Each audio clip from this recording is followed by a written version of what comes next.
Welcome to Ichiraku Ramen, and thank you for joining me for another journey into the world of shinobi.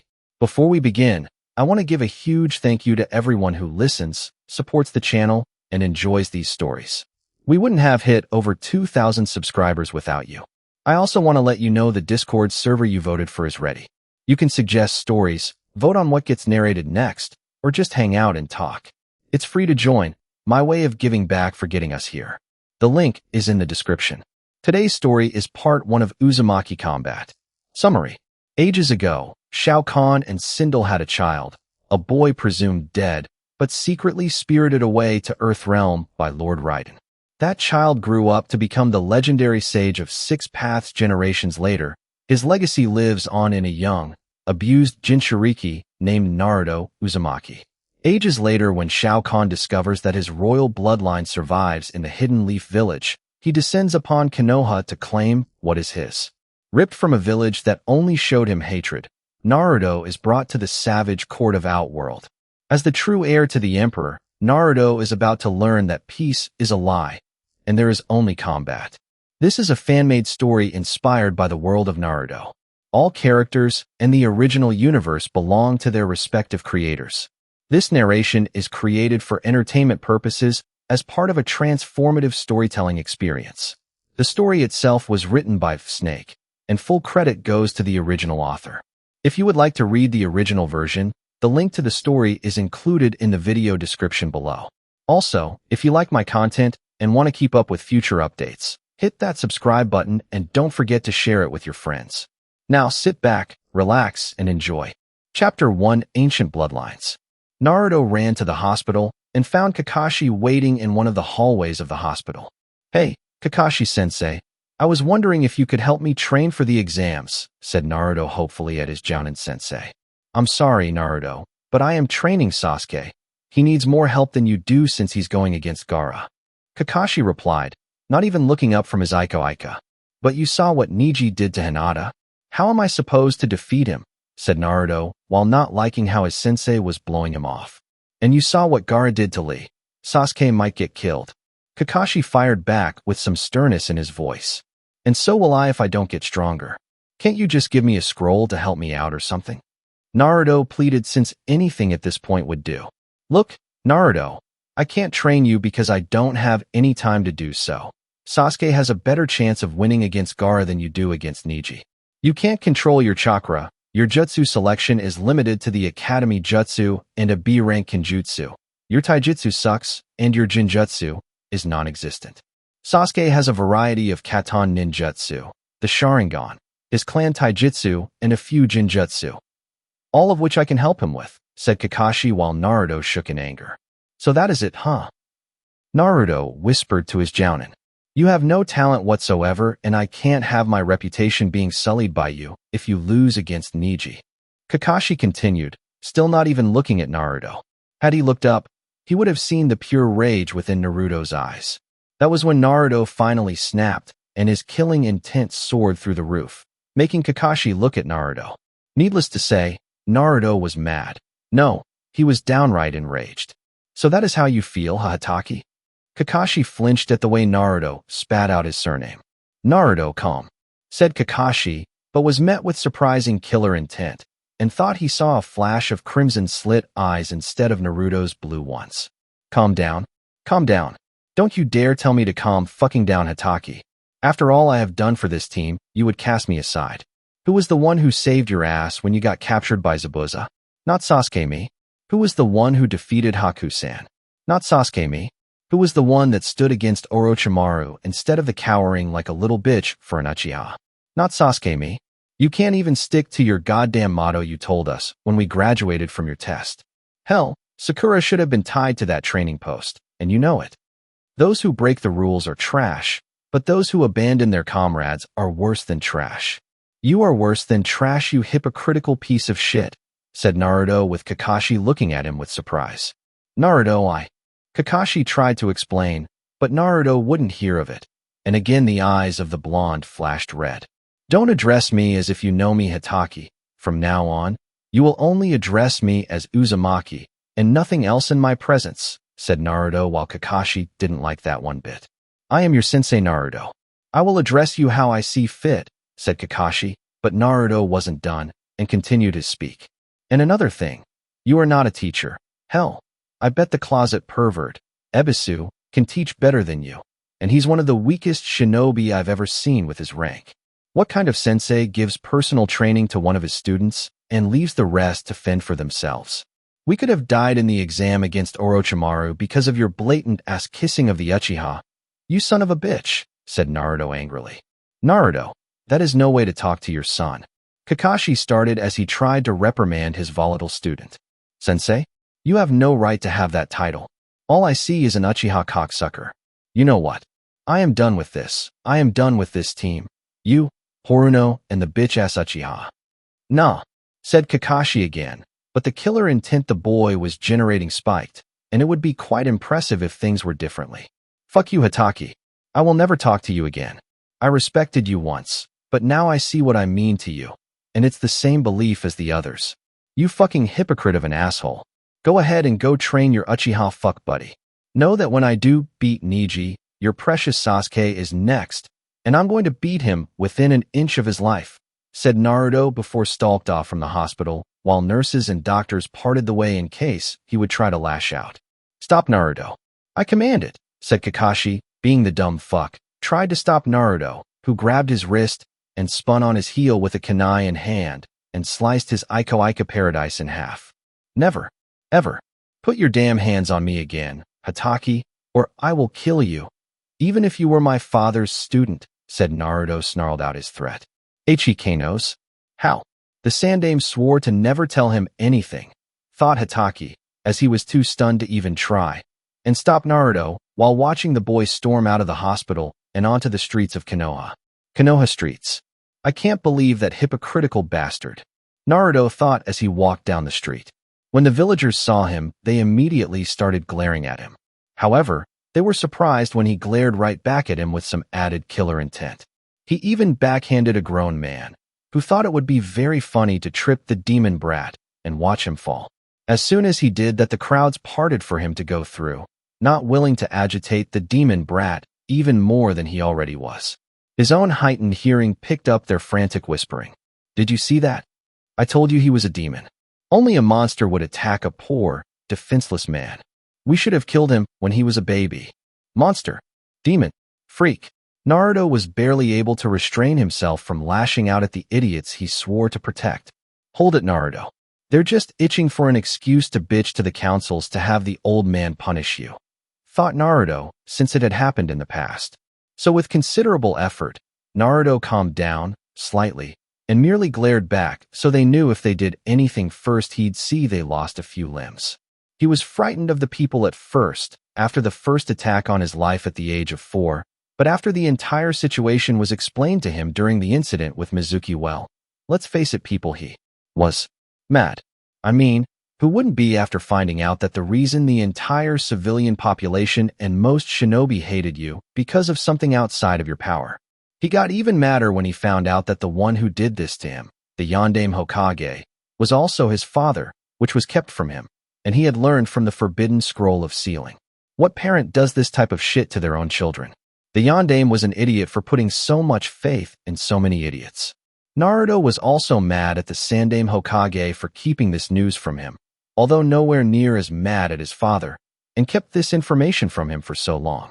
The only real reason he wasn't madder at the old man was because he executed all of the people who ever physically harmed him. However, he couldn't do anything about the people who abused him psychologically. The old man also didn't know that most of the teachers at the academy were messing with his grades 24/7. Or if he did, was doing nothing about it out of fear of losing favor with the village in being their Hokage. Naruto himself had checked, and if they hadn't messed with his grades, he would have finished at 3rd place in the class, with the Uchiha still at 1st place. The teachers probably raised all of his grades, the bastards, and Shino Aburame at 2nd place. I can't stand this place anymore. I want to leave and never look back, thought Naruto, as he felt his rage building inside his head. Unfortunately, Naruto was so angry that he failed to notice a group of jounin talking to each other, and how the blonde being one of the contestants in the Chunin exam finals. They felt the boy should be injured beyond repair, unable to not only make it to the exam finals, but being a Konoha shinobi altogether, and decided to do the Hyuga clan a nice service in helping them out by removing the so-called opposition from play. The group waited until Naruto headed for a more secluded location before striking the blonde, and began beating him within an inch of his life like so many had done before in the past. Not knowing a reptilian figure was watching the events before him unfold with hunger in his eyes, and he was not Orochimaru. Filthy humans. To think the Raiden, the elder god, favors you. Why he does I will never understand, said the figure making the shinobi around the bleeding Uzumaki to look around them to see no one was there. Who's there? Show yourself, said the leader of the group before he cried out in pain when an invisible clawed hand went through his torso. Why do that, human? When this is so much easier, said the reptilian voice before the invisible creature bit into the shinobi's neck and quickly slaughtered the other shinobi before they could attack. A monster, said one shinobi seeing the creature become visible, but wished he had not, as the creature dripped acid from his mouth and shot it at the dying man. Fool. Now what to do with you? Your scent seems familiar?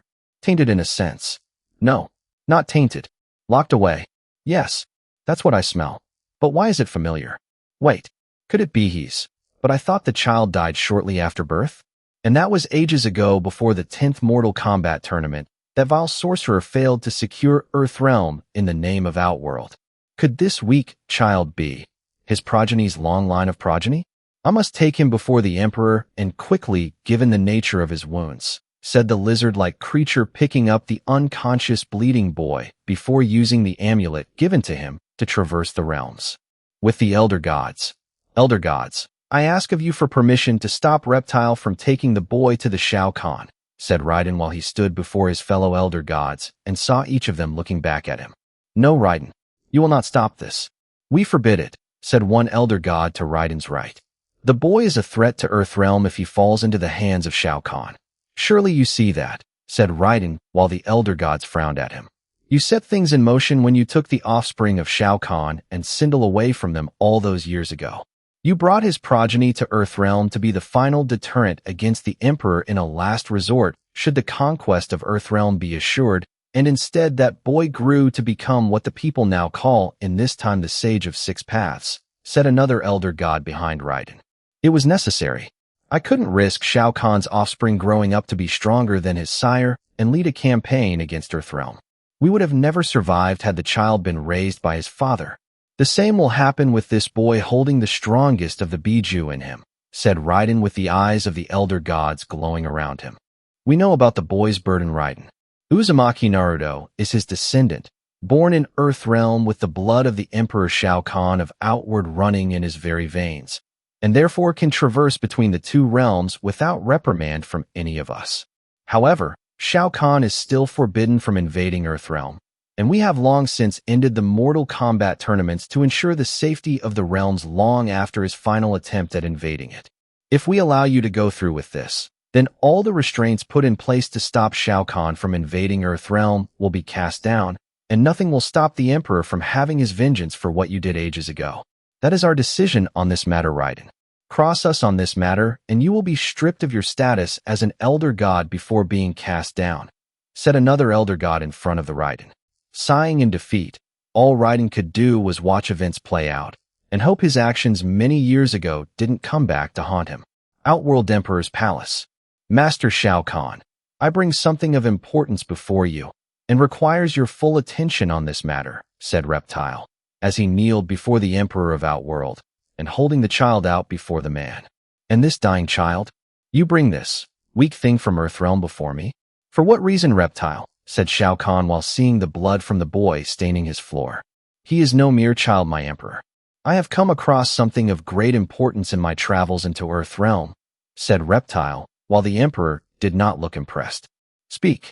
Tell me what you've learned that it would include bringing this child to me, said Shao Kahn with his guards looking ready to strike down the lizard warrior should their Emperor command it.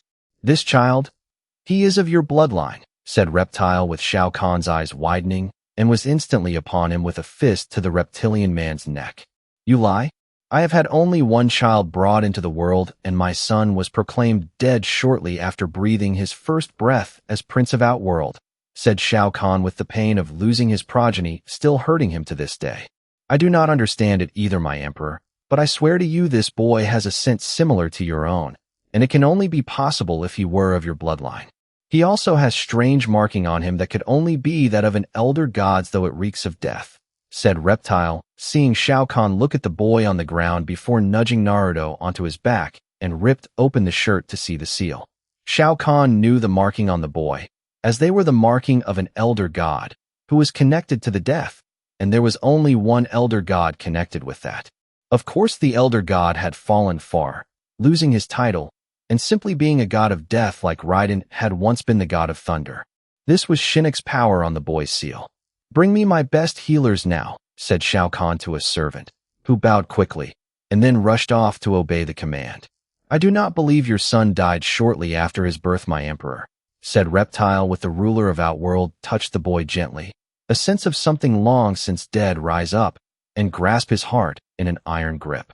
Then what happened to him? Why is my legacy so weak? Said Shao Kahn, as he used his power to gaze into the boy's mind and see his memories, only to become enraged at what he was seeing. The beatings by mobs, the constant abuse suffered at the hands of those maggots, followed by the lack and sabotage of the boy's overall training. But what really made Shao Kahn's blood boil was this was leading back to a memory taking place mere days after the child's birth to reveal a secret kept from the Emperor of Outworld. Flashback days after Naruto's birth.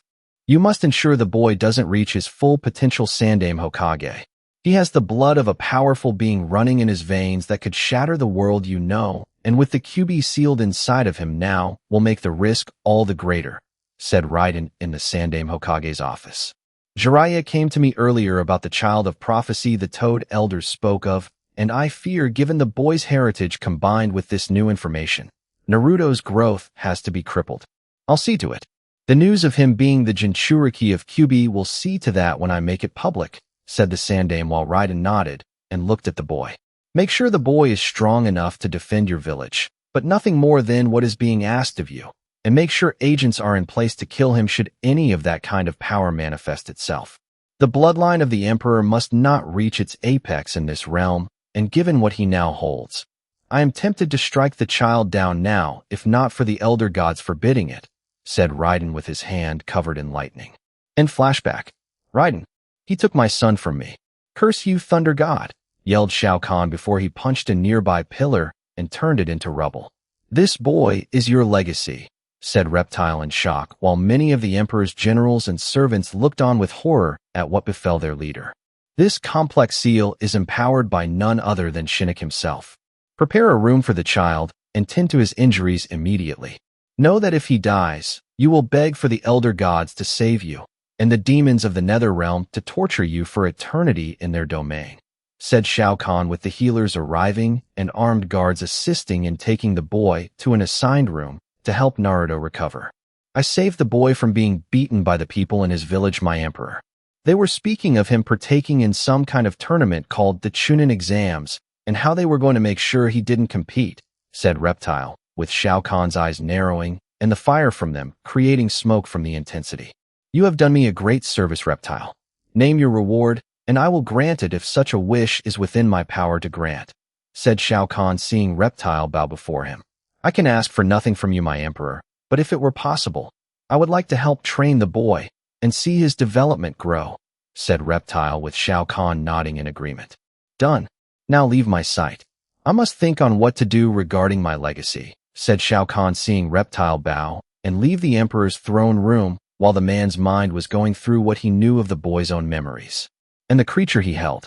Sometime later, Naruto stirred awake as he felt consciousness reach him and saw he was in some strange place that was quite dreary in a horror movie kind of fashion.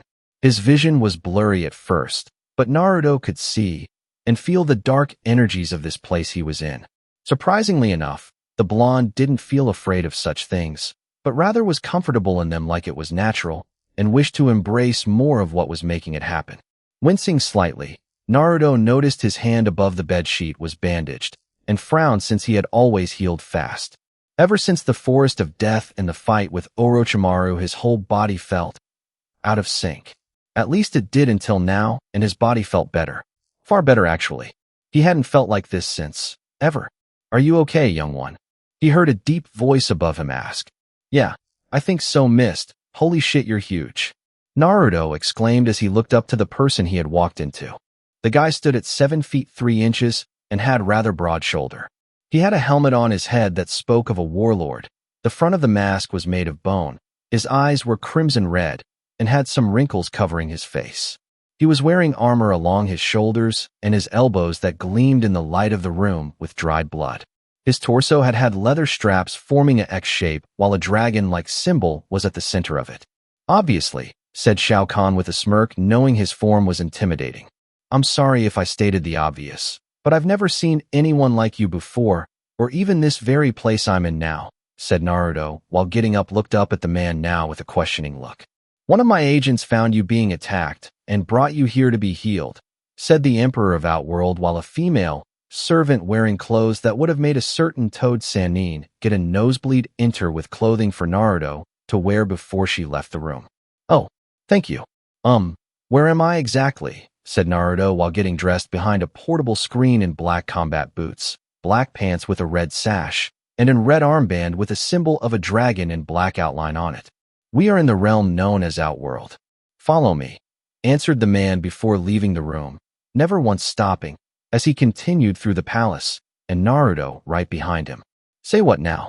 Naruto frantically yelped, as he couldn't believe what he was hearing, and saw Shao Kahn turn to face him. "You see, there are more dimensions out there. One being Earthrealm. Your world," said the Emperor, while hating the fact the boy was born in Earthrealm. "Earthrealm?" said Naruto, still not understanding. "Yes, there is Earthrealm, Hell, the Netherrealm, Heaven, Limbo, Edenia, Outworld, and then there are the hundreds of different worlds that have been joined with Outworld," said Shao Kahn before walking into the throne room, where satyrs and servants of all ranks bowed to the two of them. "So you're telling me that there are like 1,000 different worlds out there, and right now I'm in one of those worlds?" Naruto asked. His mind had just been completely blown, and rightfully so given this information. "Yes, my agent Reptile, who saved you from the attack, told me you were competing in a tournament of sorts, and I wish to help you win. How about I train you for these Chunin exams Reptile told me about?" said Shao Kahn while Naruto was excited by the offer. "And what could you teach me?" Naruto asked with a raised eyebrow. Naruto was startled, however, as the man simply disappeared from right in front of him like he was a ghost. The boy started to look around, trying to spot the man before he felt hands on his shoulders, and was startled to see the giant of a man standing right behind him with a smirk on his aged face. "For one, I can teach you how to do that," said Shao Kahn, knowing the boy would need a visual aid-based teacher to learn. "Teach me, teach me, teach me, teach me," Naruto yelled/chanted as he looked at the man with stars in his eyes. "Huh, huh, huh. Very well then. Follow me," the Emperor commanded while laughing, as he turned around and walked towards the inner sanctum of his home with Naruto soon rushing after him before a portal of sorts opened with the two walking through it. When Naruto surfaced on the other side of the portal, he immediately took in his new surroundings and was shocked at the sight of it. He was standing in an arena possibly twice, if not 3 times the size of the one Konoha had. It was filled with violent-looking areas meant to cause intense physical pain and suffering to all who dared set foot in it. This place had large creatures chained down, watched over by their trainers, and other kinds of beings now entering the arena that didn't look fully human. He then saw the tall man motioning him over, as he walked towards the massing army of what seemed like warriors from Naruto, guessing were under this guy's command, and wondered just what he had gotten himself into here. "Where in the world are we?" Naruto questioned. "We are in my arena. Here is where only the best warriors of Outworld fight, die, and if they are strong enough, live to fight again. We are going to be here for a while to get you into shape for your tournament," said the regal warlord with a smirk on his masked face. "Really?" Naruto asked with the Emperor nodding. "Given your current health, lack of proper training, and teacher to fix the damage done to you, this will take exactly 1 year," said the warlord in front of the boy. "What? But the Chunin exam finals are in 1 month, not 1 year." Naruto now screamed towards the man, who just laughed and acted like it was nothing. "Fret not, boy. That's the greatness of Outworld, as that 1 year here is equal to month in Earthrealm, and you will return in that time to compete in your tournament," said Shao Kahn after laughing at Naruto's response. So basically, I can get a whole year's worth of training done in place of 1 month I would spend back home.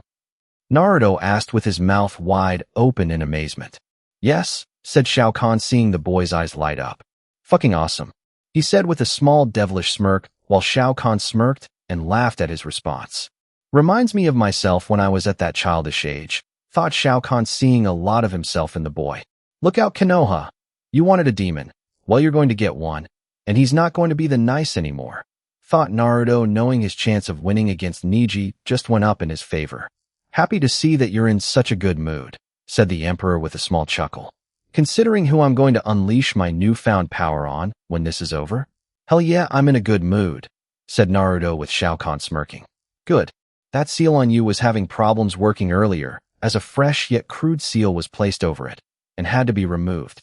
Whatever energy you had before that has been returned, and can now fight with all the power you possess, said the Emperor with the boy looking shocked that he knew about the Biju and that another seal was on him. So that was what that gay snake did, thought Naruto, while putting a hand where the seal his father placed on him now revealed itself from his touch. Now, onto Busi Dash, said Shao Kahn, but was caught off by the boy. Wait, said Naruto quickly. What? Said Shao Kahn with what little patience thinning.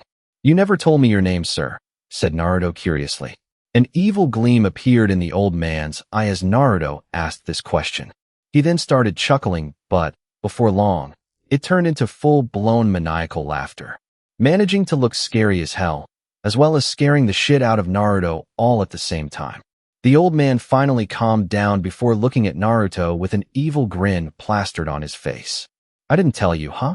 Well, listen well, boy, because I will be only saying this once, the man remarked before clearing his throat.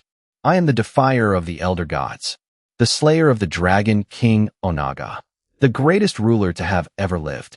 I am the emperor of Outworld. I am Shao Kahn the Conqueror, and I am above all things, your forefather, yelled Shao Kahn. Just what the hell have I gotten myself into? Thought Naruto nervously, and yet was excited all the same before the last part reached his mind, and abruptly fainted. It was going to be a long year. Konoha, 1 month/year later. Chunin Exam Stadium. It was a bright day in the Leaf Village. The sun's rays were falling upon the village, creating bright streams of light through the many trees that the village was named after. Children could be seen playing within the streets, and teenagers and adults of all ages and genders were shopping for goods, while birds could be heard singing from above them. The sounds of cheering people could be heard all over the hidden Leaf Village as shinobi, civilian, nobles, and commoners alike had all gathered to witness the Chunin exam finals. As he looked over the village from his seat in the Kage booth, Sarutobi Hiruzen couldn't help but be pleased with the turnout. In one section of the stand sat the members of the newly dubbed Konoha 12, which consisted of the members of the newly famed Rookie 9, along with the members of Team Guy, who hadn't made it to the finals. The name was given to them because of all of the genin of Konoha who had been placed in the Chunin exams. All 27 teams, it was the 4 rookie teams that passed the second stage and made it to the preliminary rounds. Sitting with them were the Jounin senseis of the teams, -1, each of them looking down at the students who had made it past the prelims in pride. On the arena floor, 7 figures could be seen standing in a line facing the Kage booth. 6 of those figures were the genin who were about to compete in their matches: Aburame Shino, Hyuga Neji, Nara Shikamaru, Sabaka no Gaara, Sabaka no Tamari, and Sabaka no Kankuro, with the last member being the Jounin proctoring this match. The proctor, Shiranui Gunma, had dark brown hair reaching to his neck and brown eyes. He was wearing his forehead protector like a bandana, and the standard Jounin outfit of dark blue pants and a long-sleeved blue shirt with his Jounin flak jacket over it. Sarutobi frowned as he saw that they were missing 3 ninja, Kinyuta Dosu, Uchiha Sasuke, and Uzumaki Naruto.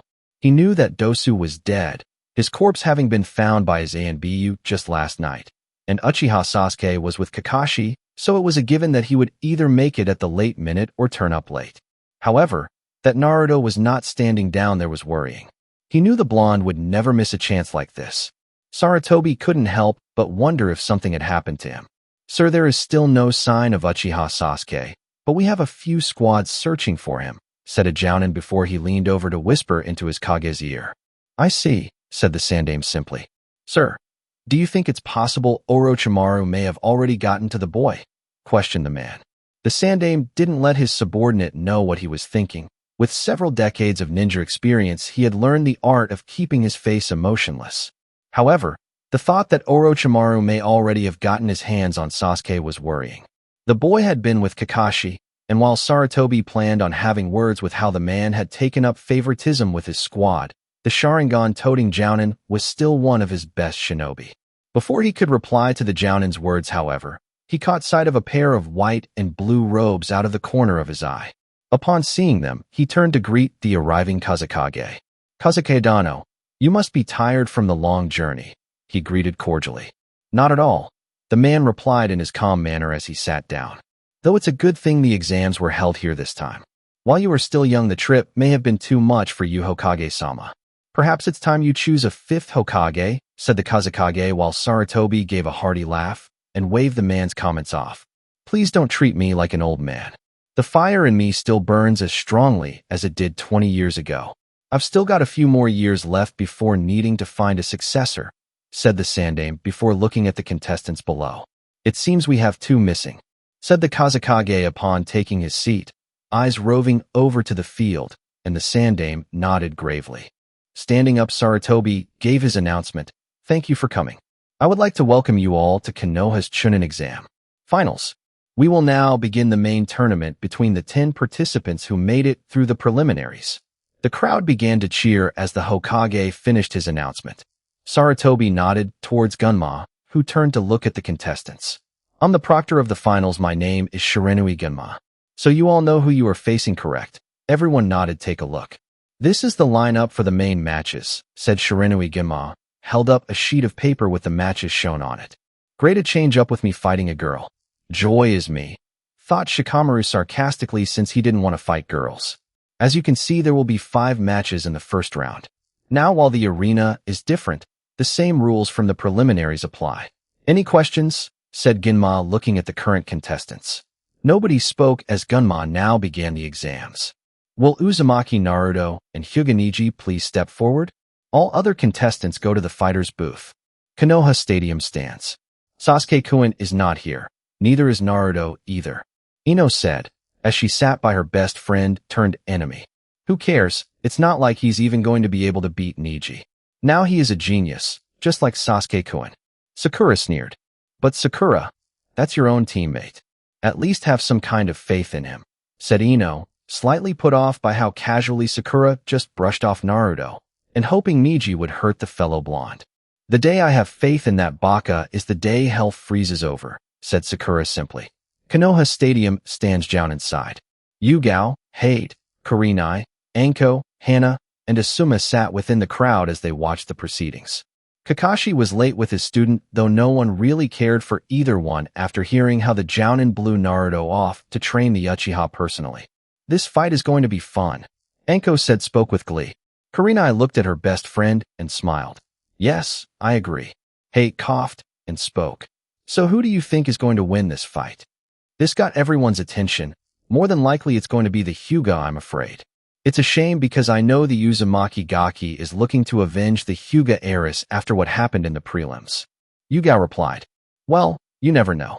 Uzumaki Naruto is known for surprises. He just might pull off an upset and throwing everyone for a loop." Asuma spoke since Naruto had a history doing that.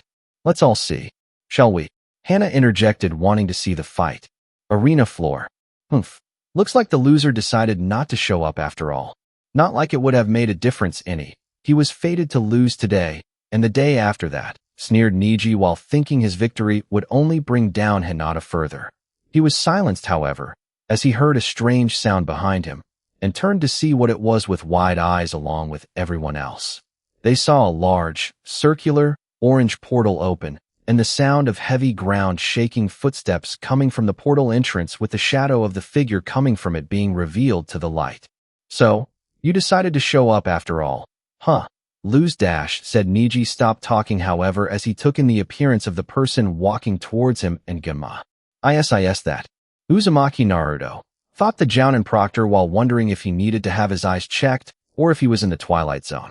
Gone was the 4 feet 3 inches, orange-loving knucklehead of a ninja. What stood in his place was a whole new warrior altogether.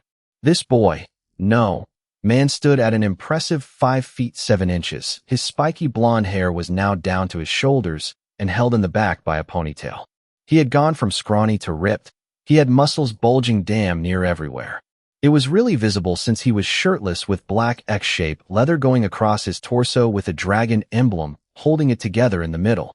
He was wearing black A&BU style pants with a dark red belt, black combat boots, had on dark red shin and forearm guards with jagged edge greaves, black gauntlets stained in dried blood, and he had his Konoha headband loosely hanging around his neck. Naruto even had what appeared to be a dragon emblem tattooed on his left pectoral. The dragon was a metallic gray surrounded by a black circle looking menacing in the sunlight.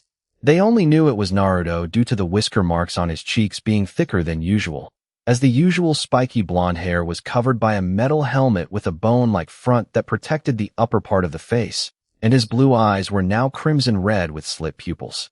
The crowd, and more specifically everyone from Konoha, was stunned silent at his new appearance. The only reason that they were able to identify this new person as Naruto Uzumaki was because of the blonde spiky hair and the 3 whisker marks he had on each cheek. The stadium was completely silent for one moment. Then it erupted into sound with a few simple words they spoke and thought next. What the fuck? Quick pause, guys. I just want to take a second to say thank you. We actually hit 2,000 subscribers, and that is entirely because of you. I genuinely could not have done it without this community, and it means more than I can put into words. Now we're setting our sights on 3,000, and if you're not subscribed yet, this is your moment.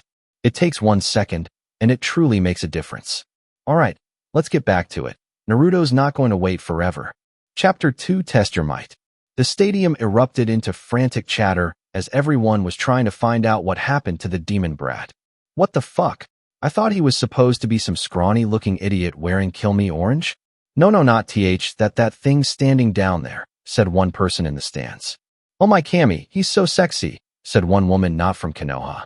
What the hell happened to the brat, said one leaf shinobi of Chunin rank. Do you think it was the fox, said a civilian whispering to another. This seemed to be the collective thoughts of all within the stadium.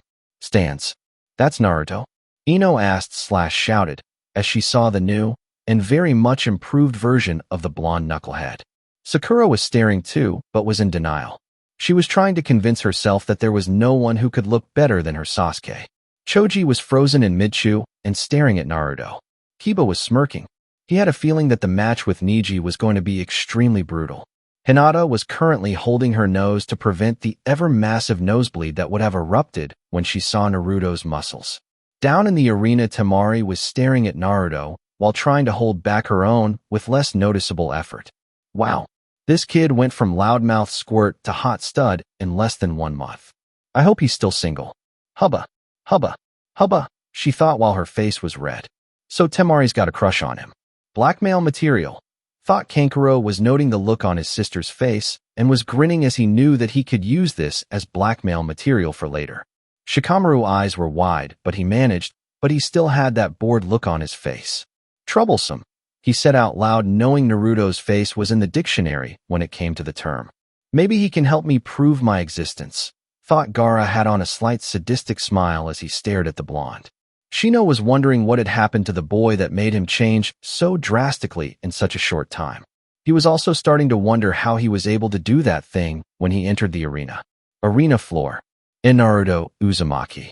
Gunma stuttered/asked, just as surprised as everyone else. Naruto simply nodded towards Gunma as he focused his attention on a still-stunned Neji. Damn boy, been hitting them weights. Chuckled the proctor. And them steroids apparently, thought many of the Jounin senseis in the stands. Naruto simply chuckled. So the dead last finally decided to show up. Neji snidely remarked, finally getting out of his shock. Don't you know that no matter what you do or however you look, you will still lose? Because fate has decreed that I shall be winning today. Naruto simply stared at him as if he were a bug, which in Naruto's eyes he was. Now the match between Neji Hyuga and Naruto Uzumaki will begin. Gunma said, smirking. Gunma then decided to get the hell out of there because he had a feeling that this was going to be a rough one. The other contestants all filed out of the arena and went up to the fighter's box. Up in the stands, two Chunin, Kotetsu, and Yuzumo both sat and watched the match. The kid's come far, Izumo said simply. Yeah, Kotetsu said. But is the kid strong enough to fight the prodigy of the Hyuga clan? In the arena, Neji faced Naruto and crossed his arms. Give up now, he said. There is no way that you can defy fate. When Neji didn't receive a reply, he scowled at Naruto. Are you listening to me? Said Neji with Naruto simply stayed silent, watching Neji like a predator stalks its prey. While his mind was going back to when he was training with Shao Kahn and the power he wielded to bring his legacy to this point along with the truth of his heritage. A heritage that was centuries if not a millennia in the making that was denied thanks to a fearful god seeking to usurp evil and his progeny. Flashback Outworld Arena. Again, said Shao Kahn, seeing his son's long-line descendant brutally fighting a small army of Tarkatan demons and doing impressively well. The boy had gone on a much more nutritional diet after a combination of Shao Kahn's own power-fused QB with Naruto, which wasn't the most pleasant thing given the memories of the fox and growing of Naruto's body structure growing. That had been a very painful ordeal, which was saying something given Naruto's past experience with pain, and could not hold back the screams that came from his mouth. When it was over, Naruto was bedridden for a week. The means to use his body were basically reset, and the next month in Outworld was spent relearning how to use it. Though if there was one thing in Uzumaki with the ancient bloodline of Emperor Shao Kahn had going for him, it was being a quick learner, and in Outworld, it was a necessity. When Naruto was told how the elder god Raiden had set things in motion for the abuse suffered at the hands of the village with the Sandaime Hokage, and to stunt his growth simply due to the fear of some kind of prophecy, well, the boy was pissed off. I mean, super pissed off that several soldiers were on the receiving end of Naruto's wrath. Shao Kahn further explained how the rules of the elder gods allowed Naruto to travel back and forth from Outworld to Earthrealm without their interference. So the blonde could visit anytime and even seek Shao Kahn's advice on matters since he was still young. If the elder gods tried anything, it would cause the laws they set in place to shatter and allow the Emperor of Outworld the right to invade Earthrealm, if not demand a restart of the Mortal Kombat tournaments to decide the fate of all the realms. The end result of Naruto training had allowed Boy to gain a great deal of muscle to his body, leading to his 1 year of training in Outworld, which made many of the female servants blush and look at him with lust. A fact Shao Kahn would mention from time to time in front of Naruto, and the Uzumaki took with a sense of pride in making the female gender weak in the knees. Though while muscle was a given with all the training, Naruto also developed inhuman agility, which he acquired in combination of Shao Kahn's painful teaching methods for him to dodge, and Kyuubi's fox-like agility to outmaneuver others in a pinch. Anyone else for me to take down my forefather? Said Naruto, with Shao Kahn smirking and snapped his fingers from his position on the throne. Goro, Kintaro, Shiva, called Shao Kahn with the trio of Shokin now ready to fight the Uzumaki. I had to ask, said Naruto before the Shokin attacked him, and with the intent to kill. In flashback, Neji just smirked, thinking his opponent was afraid, and activated his Byakugan. Don't feel like talking? Fine, let's get this beating started. He said smirking. Watch closely, Hanabi. Hayashi Hyuga, the patriarch of the Hyuga clan, said to his youngest daughter. Why? Said Hanabi while staring at this monster of a shinobi facing her cousin. There is no other Hyuga who has blood thicker than Neji's. He is a true Hyuga prodigy, said Hayashi, though even he felt some form of fear at this. The young girl simply nodded, showing that she was listening. She watched, wanting to see if the boy really could fight. In the arena, Neji charged at Naruto, who just stood there, and seemed unafraid of being hit by the infamous taijutsu of the Hyuga clan. Just as Neji was about to strike him, he moved skillfully to the left, and, at a speed even Neji couldn't track with his Byakugan eyes, and backhanded the Hyuga away from him.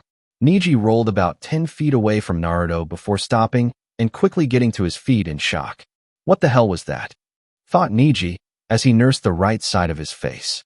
He wasn't anywhere near that strong or fast when he fought the Inuzuka. 1 month of training shouldn't have given him this much power. Whoa, were the collective thoughts of everyone who knew Naruto and knew that he wasn't anywhere near this strong a month ago. So it seems you've gotten a little bit better since your last fight. Doesn't matter since you'll still lose to me like my useless cousin did in the Chunin exam prelims, taunted the Hyuga, as he was now cautiously stepped towards Uzumaki and saw him being unaffected by the comment. But it still doesn't mean a damned thing. Neji charged at Naruto and unleashed a barrage of Juken strikes. He became frustrated as Naruto simply dodged and deflected all of his strikes. Holy shit, this is the kid that used to go around wearing an orange jumpsuit shouting about how he would be Hokage one day? Izumo said in amazement. He just might be able to do it. Kotetsu chimed in. In the stands, Hanabi was currently staring at Naruto. She had been taught that power was everything, and that was currently showing. God damn it, stand still, so I can hit you, yelled out a furious Neji while Naruto simply laughed at the Hyuga as he continuously danced around the Juken strikes.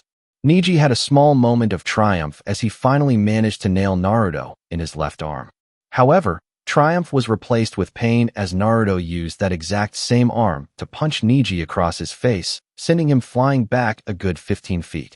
The stadium was once again shocked as they saw the supposed dead last loser strike the Hyuga prodigy. Really, Neji? Is this the best you have to offer? How disappointing. Naruto finally spoke. Shocking everyone by his now deep voice was while he taunted the Hyuga with a smirk, and he saw Neji go red in the face upon hearing him comment. Disappointing? Disappointing. Disappointing. I'll show you a fucking disappointment, yelled the enraged Hyuga as he slipped into a new stance that had many of the Hyuga clan members in the crowd gasping in shock. You're within my field of deviation. With that, he charged straight at Naruto. Had he had a clear head instead of an anger-driven one, he would have noticed that Naruto didn't move at all and instead let Neji get within striking range. 8 trigrams, 64 palms, stated Neji as he started using his clan's prize skill to close all of Naruto's chakra points. Had he paid attention, he would have noticed that Naruto never even flinched when Neji started his assault, nor did he move an inch from his spot. What the hell has Naruto been up to this past month? Asked a gobsmacked Kiba. That's what I want to know too, thought Sakura while her anger at the blonde being this strong only infuriated her further, since she felt Sasuke should be the one with this power and not the monster fighting Neji. He's taking all of those Juken strikes as if they're nothing. Hey Hinata, can you check and see if Neji is even closing any of Naruto's chakra points? Said Kiba, knowing his own teammate could see what was going on. Hi, muttered the shy Hyuga heiress as she activated her Byakugan before gasping. What do you see? Said Ino, seeing Hinata staring intently at Naruto.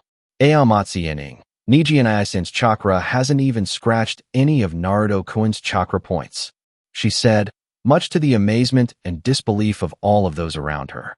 Bullshit, sneered Sakura at Hinata. What? Said Ino, surprised by Sakura continued putting down of Naruto in this fight. Your Byakugan must have a defect in it. There is absolutely no way in hell that Baka is withstanding all of those hits. He must be cheating somehow, stupid Narabaka, said Sakura while Hinata ignored the dumb fangirl, however, as she looked away from where Neji was striking Naruto with his Juken strikes and allowed her X-ray vision eyes to travel a little bit farther down south on the body of her crush. Oh, he is so big, she thought as she fainted with a little blood leaking down her nose. Hinata? Hinata? What happened? Why'd she collapse? Questioned a frantic Kiba, as he saw his teammate / crush knocked out in her chair with blood leaking out of her nose and a perverted smile on her face. Back to the fight. Well, what the hell? Huffed a tired Neji as he finished his assault. Why haven't any of your chakra points closed? Is that it? Because honestly, that was pathetic, asked a bored Naruto as he stared at Neji, looking at him at shock at first before anger replaced it. This isn't possible. He should be weak. Pathetic. A commoner in his truest form. So how is it possible he's doing this? Thought Neji, simply gritted his teeth as this commoner actually had the audacity to mock him. A member of the strongest clan in Konoha, the Hyuga clan. Since you're beginning to bore me, began Naruto with a sigh, he immediately put Neji on his guard. I guess I'll go on the offensive now instead of defensive. Neji didn't have any time to react as Naruto suddenly vanished from the spot he was in and appeared directly in front of him. He was knocked up in the air as Naruto hit him with an uppercut. Before he could fly away, however, Naruto quickly grabbed him by the ankle, turned around, and slammed Neji face first into the ground so hard the ground created spider web cracks. This caused many within the crowd to cringe at the impact from the sound, and the violent vibrations. He then lifted Niji up by the back of his head and started repeatedly punching him in the stomach. Many of the viewers started cringing after every hit. Hell, a few threw up. The impact of each hit echoed across stadium. You could literally hear Niji's ribs cracking and breaking. Wham! Wham! Wham! Wham! Wham! Wham! Finally, after the 30th punch to the sternum, Naruto threw Niji high up in the air, and everyone saw the nearly broken body of his enemy. As he was coming down, Naruto's body was surrounded by a mysterious red aura as he, with great speed, flew up in the air and kneed Niji in his jaw, or what Shao Kahn called the uplifting knee strike during their training together. Niji sailed a long distance across the arena before crash landing on the ground, causing him to cough up copious amounts of blood. Kagebooth.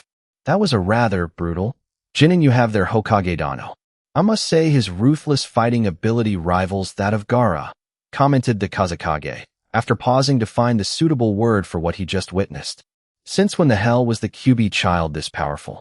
I just might have to dispose of him before he becomes a thorn in my side, thought Orochimaru while seeing the brutality the Kyuubi Jinchuuriki unleashed on the Hyuga boy. Yeah. Well, he's not usually like that at all, said a dumbfounded Sarutobi. I feared as much. Something has happened in the last month. Did Jiraiya train him? Or was it something I did to the Yondaime seal? Thought Orochimaru while watching the one-sided fight unfold. Why has Naruto-kun changed so much? And what was that chakra technique? Normal chakra is blue, and that couldn't have been Kyuubi's chakra, even if it was red. He should even have access to it despite Kakashi's report about Wave Country. And I sure as hell know that that was no medical chakra. What has happened to you this past month, my boy?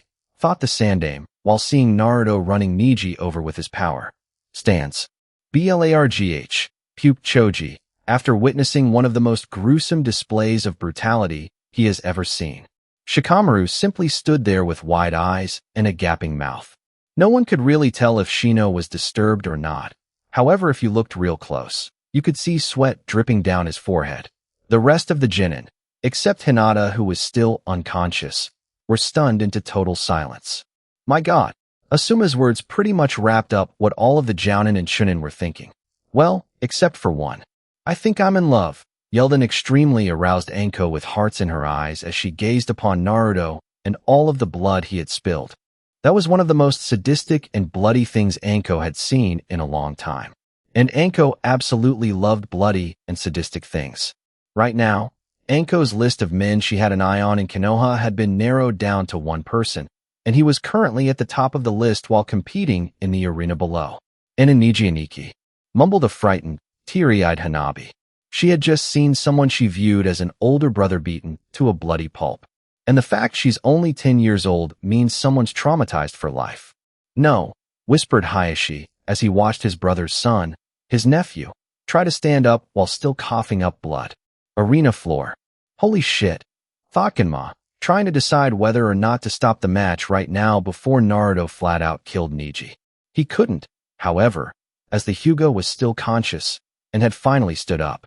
You should quit now, Hyuga, before your injuries worsen, stated Naruto, as he looked at Niji's broken, but still determined form standing 20 feet away from him, and could see the boy was trying not to wobble. And in no chance and H held dead last. I'm not going to just QQ quit because of cough of a few shattered ribs. It is my fate to win this fight. Niji weakly, as he was coughing up blood, and he slid into a jukin stance. This gained him some respect in the eyes of many people, including Naruto, though it was a small increase. While I commend you on your resolve, which I do not give lightly, I have things to do, and a certain Uchiha to demolish. So, if you don't mind, I'm going to end this right now, said the Uzumaki as he flipped through a few hand seals. Hand signs a majority of the Konoha shinobi population recognized. Fire release, grand fireball technique, Naruto said as he blew out a beach ball-sized fireball towards Niji. There came cries of panic from several members of the crowd as the fireball get closer and closer to Niji's still form. They were calmed, however, as Niji finally started moving. 8 trigrams palm rotation, cried out Niji, as he spun in a circle and a large dome of chakra sprouted around him, deflecting the fireball at the last second and sending it towards the sky where it dissipated the farther it got. Many of the members of the crowd were shocked to see that Niji still had enough energy left to pull off jutsu. The ones who were mainly surprised were the members of the Hyuga clan. How often do you witness a member of the cadet branch pull of a main branch technique? So yes, they were very surprised, none more so than Hayashi. Niji, you have come along so far without help from anyone, especially me.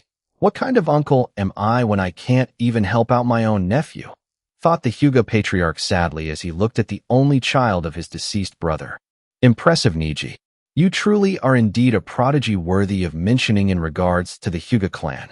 However, like I stated earlier, I have to finish this quick so that I can reserve my energy and fight someone else a lot stronger than you. Applauded Naruto with nothing but honesty in his voice, shocking many within the crowd, and wondered who it was that had more strength than Niji. As he finished saying this, the familiar yet still foreign red energy surrounded Naruto's body as he rushed towards Niji and shoulder-rammed him. This knocked the Hyuga down to the ground and knocked him unconscious. Winner of the first match, Uzumaki Naruto.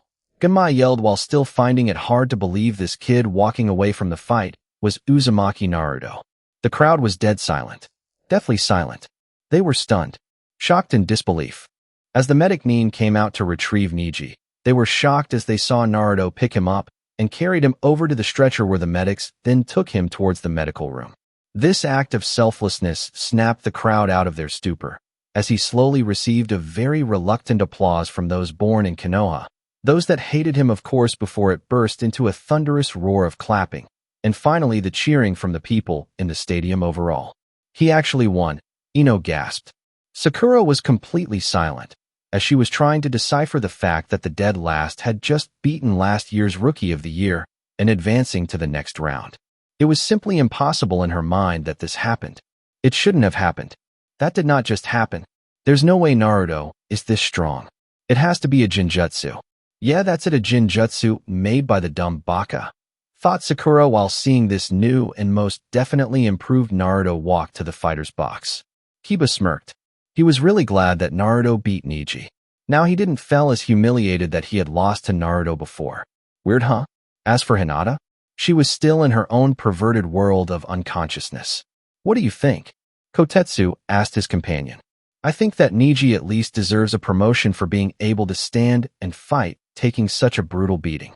As for Naruto, we might as well just hand him his Chunin vest now. Izumo answered. Chunin? Huh. This kid just fucking dominated a fight against a prodigy from Konoha's strongest clan. Add that to the fact that he graduated as the dead last and has only been a genin for a year?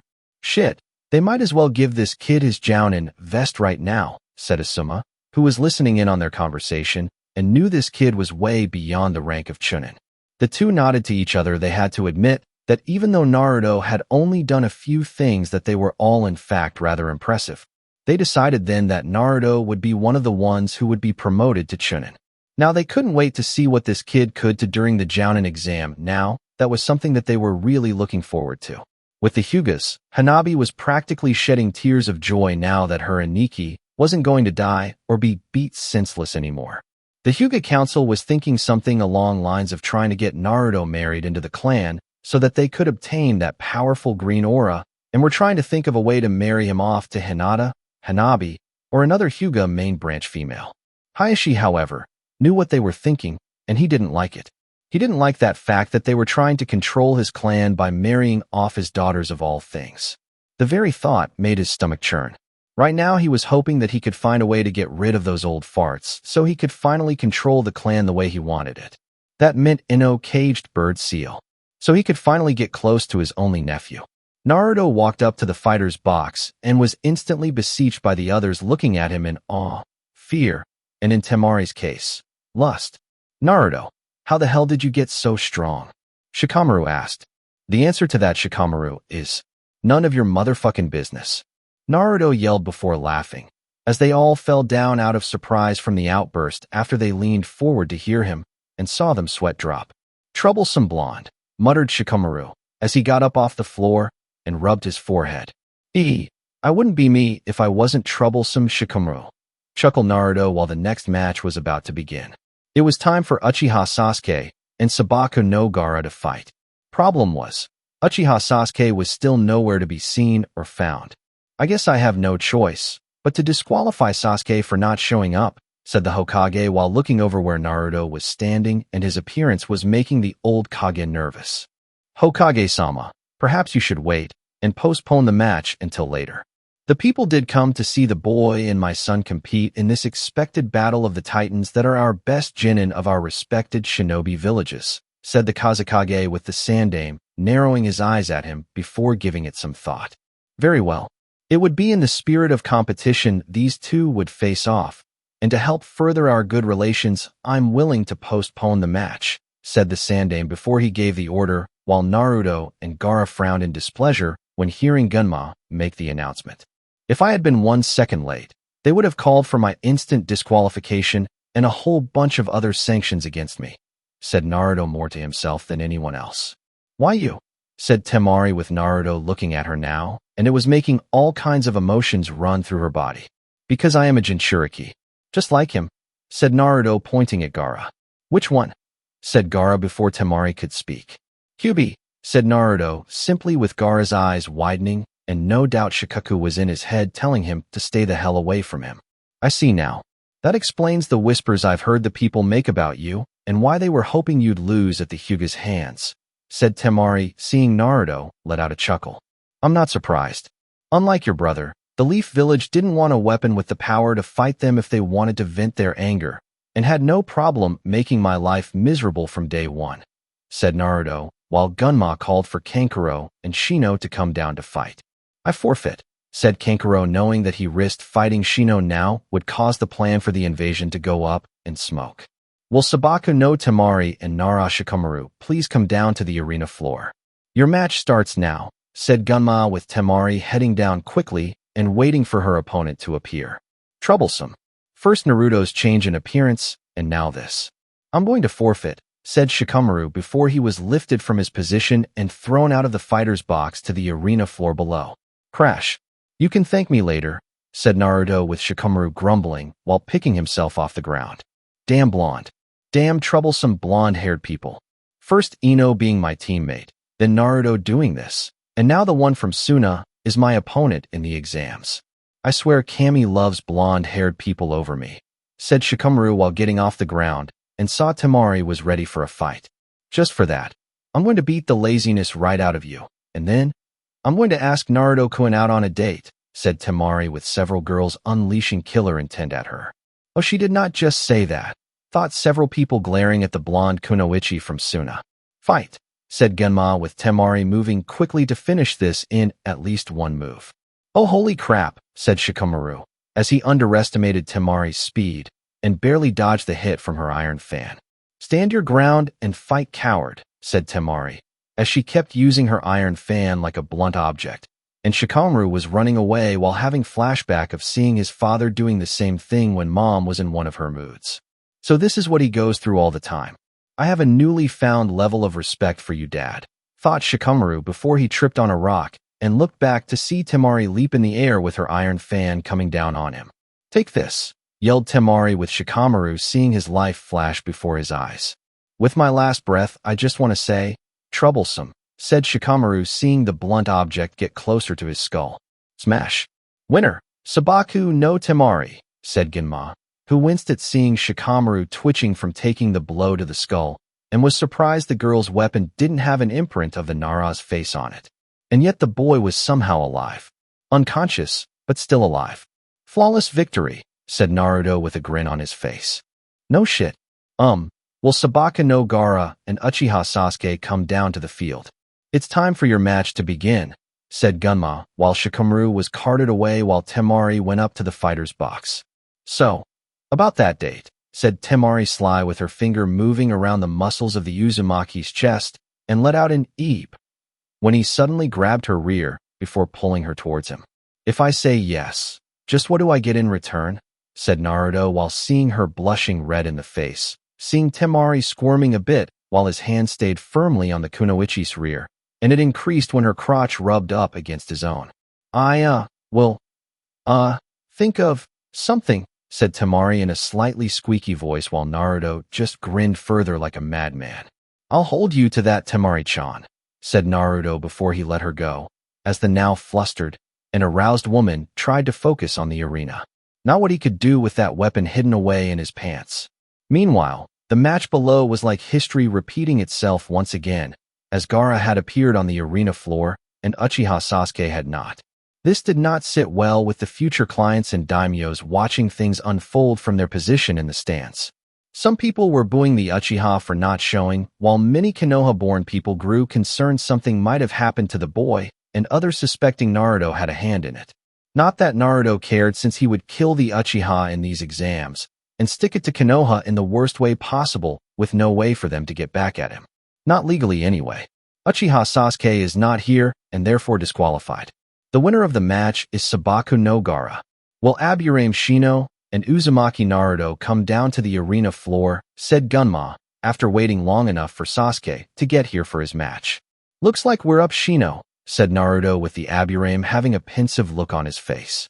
I forfeit, said Shino, knowing it was only logical for him to do that right now.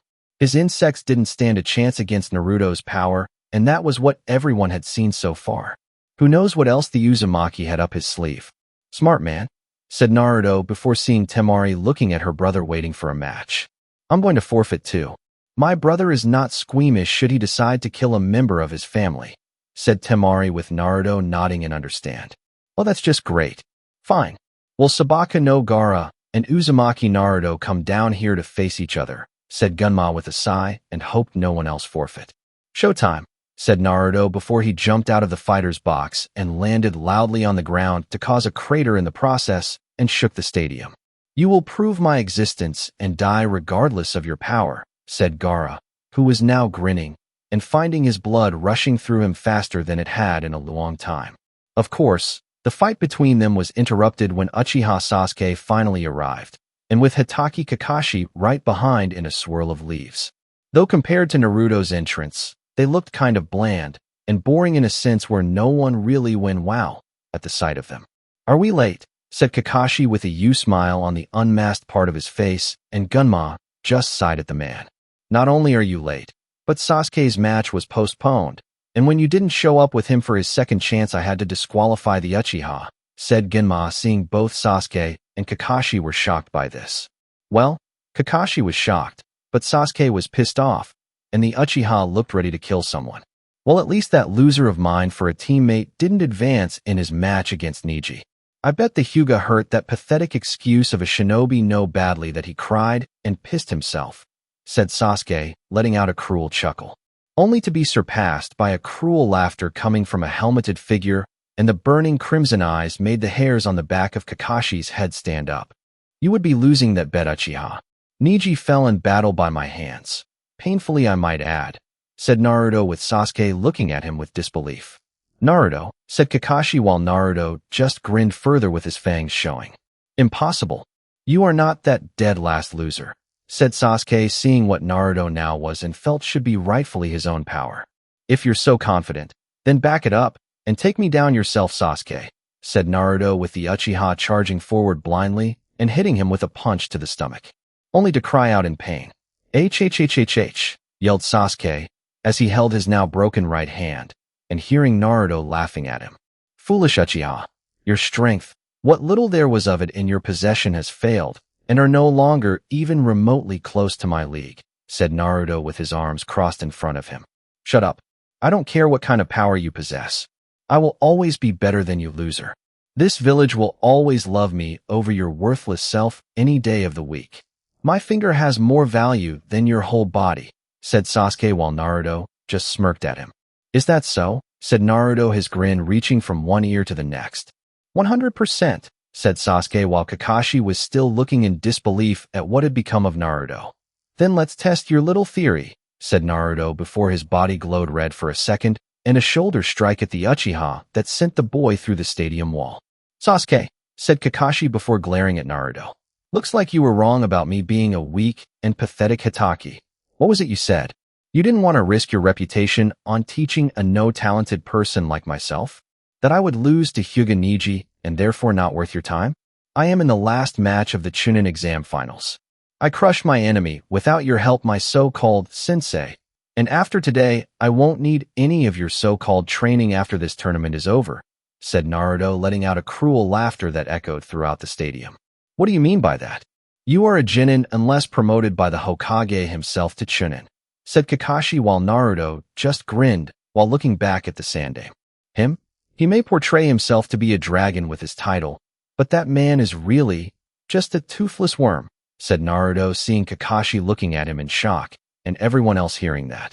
How dare you disrespect the Sandaime, said Kakashi before an explosion was heard in the Kage's booth and around the village. I'm going to do more than disrespect the old man on a verbal level, Hatake. I'm going to show my power to these weak fools in Konoha, and when I do, the village will fear me. Now, not the other way around, said Naruto, with Gaara trying to go along with his part of the plan to awaken Shikaku through the Jinjutsu a certain bespectacled subordinate of Orochimaru was unleashing on the stadium. Gaara, hurry, said Temari, with Kankuro and Baki appearing to cover his flank. Now see what this no-talented shinobi you didn't want to tarnish your reputation can do, Hatake, said Naruto before forming a light spear and throwing it at Gaara, with the red projectile piercing the sand into the red-haired boy's shoulder. Gaara, cried Temari, seeing his sand fall apart and her youngest brother bleeding from the energy weapon's point of entry. My blood! I'm bleeding! Yelled Gaara frantically, having seen the crimson liquid coming out of his body with his own two eyes. He's mine, said Kankuro, bringing out his puppets. But no sooner had they been let out were they destroyed violently by the immense strength Naruto unleashed on them, and finally punching Suna's puppet master prodigy in the face to send him flying. We need to get Gaara out of here, said Baki, turning to Temari, who nodded at him and tried to move her little brother, clutching his bleeding shoulder. So noble. I wonder if you are giving that order because you care about him as a person or if you care about him as your weapon, said Naruto, grabbing Baki by the throat and lifting him up off the ground. What does it matter to you? You are a Jinchuuriki too. Suna knew about you before this happened. Why do you think the Kazekage agreed to strike out against Konoha? He knew you were weak. That Konoha was foolish in their efforts to keep you under their thumb by making a weak weapon out of their Jinchuuriki, said Baki while Naruto narrowed his eyes at him. Your Kazekage was right about one thing. Konoha was foolish in their efforts to keep me under their thumb. Of that much, you are indeed correct, Suna Jounin. But make no mistake about it when I tell you I am far from weak, and this world will soon know that fact, said Naruto before crushing the man's windpipe and threw him away like he was nothing. Looking at the Kage's booth, Naruto saw there was a fight going on between the Hokage and Orochimaru, using his impersonation of the Kazekage to get close to the old man. In the stands, Suna and Sound Shinobi were fighting the leaf forces there that wouldn't fall under the sleep-inducing Jinjutsu. Grinning at this golden opportunity, Naruto decided to let Temari escape with Gaara and a severely concussed Kankuro while unleashing his fury on the people in the stands. This is the best Chunin exams ever, said Anko, as she killed 2 Suna shinobi with her snakes, and 1 Sound shinobi when her kunai pierced his skull. Anko, chided Kurenai while shaking her head at the special Jounin's love for violence, and wondered if anyone had the power to tame the crazy woman. What? This is what it's all about, Kurei-chan. The fighting, the killing, and surviving to see another day, said Anko simply, with Kurenai looking to say something else, but a mighty battle roar was heard above them, and upon looking up saw Uzumaki Naruto descending down on their location with his wrath hammer with a dragon symbol on the side in his hands. What the hell? Said Kurenai before she and Anko leaped out of the way before Naruto landed, causing a great deal of damage to the stands upon impact. You asshole. You almost killed us, said Anko with a pissed-off look on her face. But I didn't, did I? Said Naruto before swinging his wrath hammer at a Suna shinobi, followed by a Sound shinobi, 2 more of them, and then 3 more from Suna fell from get hit by his weapon.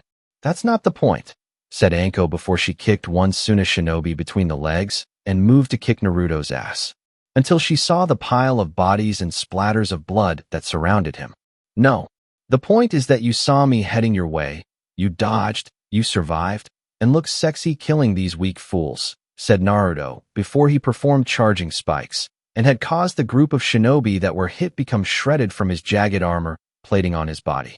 He's a violent asshole who is causing bodily harm to anyone caught in his crosshairs, and no one is safe from him, said Anko simply, while Kurenai, and herself saw him put his fist through an enemy shinobi's chest. "And," said Kurenai while seeing Naruto kick another man in the stomach with enough force to send the poor bastard through 3 walls and have a piece of it fall on his head to cause the killing blow. "And I want him so badly right now," whined Anko while Kurenai's sweat dropped. "Later, Anko. We have to defend Konoha right now," said Kurenai with Anko pouting at first, but soon got into it and began to defend the village from its enemies. "Out of my way," said Naruto, as he was smacking around everyone and anyone that was getting in his path to the Kage booth currently being surrounded by a purple barrier on the tiled building. "Look at him go," said Asuma before taking down 2 Suna shinobi with his 2 trench knives. "Yash, Naruto-san is really showing off his springtime of youth," said Guy while spin-kicking a sound shinobi into a nearby wall. "That's not the only thing he's showing off," said Tenten, as she saw his wrath hammer and his skill with it. Making his way to the Kage's booth, Naruto saw the barrier was standing in his way and created by those 4 individuals at each corner, each one hand-picked by Orochimaru to be his bodyguards and loyal to the end of their days, depending on their conditioning of their training by him. "What are you doing here?" said a Leaf ANBU captain with his team, trying to figure out a way to get through the barrier. "Doing your job, you pathetic weakling," said Naruto, while seeing the old man was taking on the 2 previous Hokages, while the Sannin watched with amusement. Until Naruto came into view. "You," said Orochimaru while seeing the weapon of choice in his hands. "You were expecting one of the elder gods?" said Naruto before swinging his wrath hammer into the barrier and make the wall he hit shatter on contact. "That's not possible," said Orochimaru, as Naruto walked through the massive hole, and Teichi and Bu doing the same to assist their Hokage in battle. "I am Uzumaki Naruto, and I specialize in doing the impossible," said Naruto before he created a light spear and throwing it at the Shodan Hokage with the literal energy weapon pierced the man's skull before turning the man into ash due to the tag in his head being destroyed. "What did you do?" said Orochimaru, as he never considered his puppets would have their strings cut in such a simple way. "For a supposed genius, you really are dumb," said Naruto before he repeated the process with the Sandaime Hokage's second predecessor to the title. "Thank you, Naruto." "IH," cried the Sandaime, as he was punched hard in the face by the very person who just saved his life and was shocked like everyone else by this. "You and I are going to have a long talk about your actions regarding me, old man. Make no mistake about it," said Naruto with his eyes burning with fury before turning his full attention to Orochimaru. "Retreat," said Orochimaru before he began to flee with his bodyguards. "Coward," said Naruto, as he threw his wrath hammer at the Sannin and struck true in the back to cause him to drop like a stone onto the ground. "Orochimaru-sama," said one of the Sound Four with extra limbs that reminded Naruto of the Shokin, though it was clear the man wasn't one of their kin in any shape or form.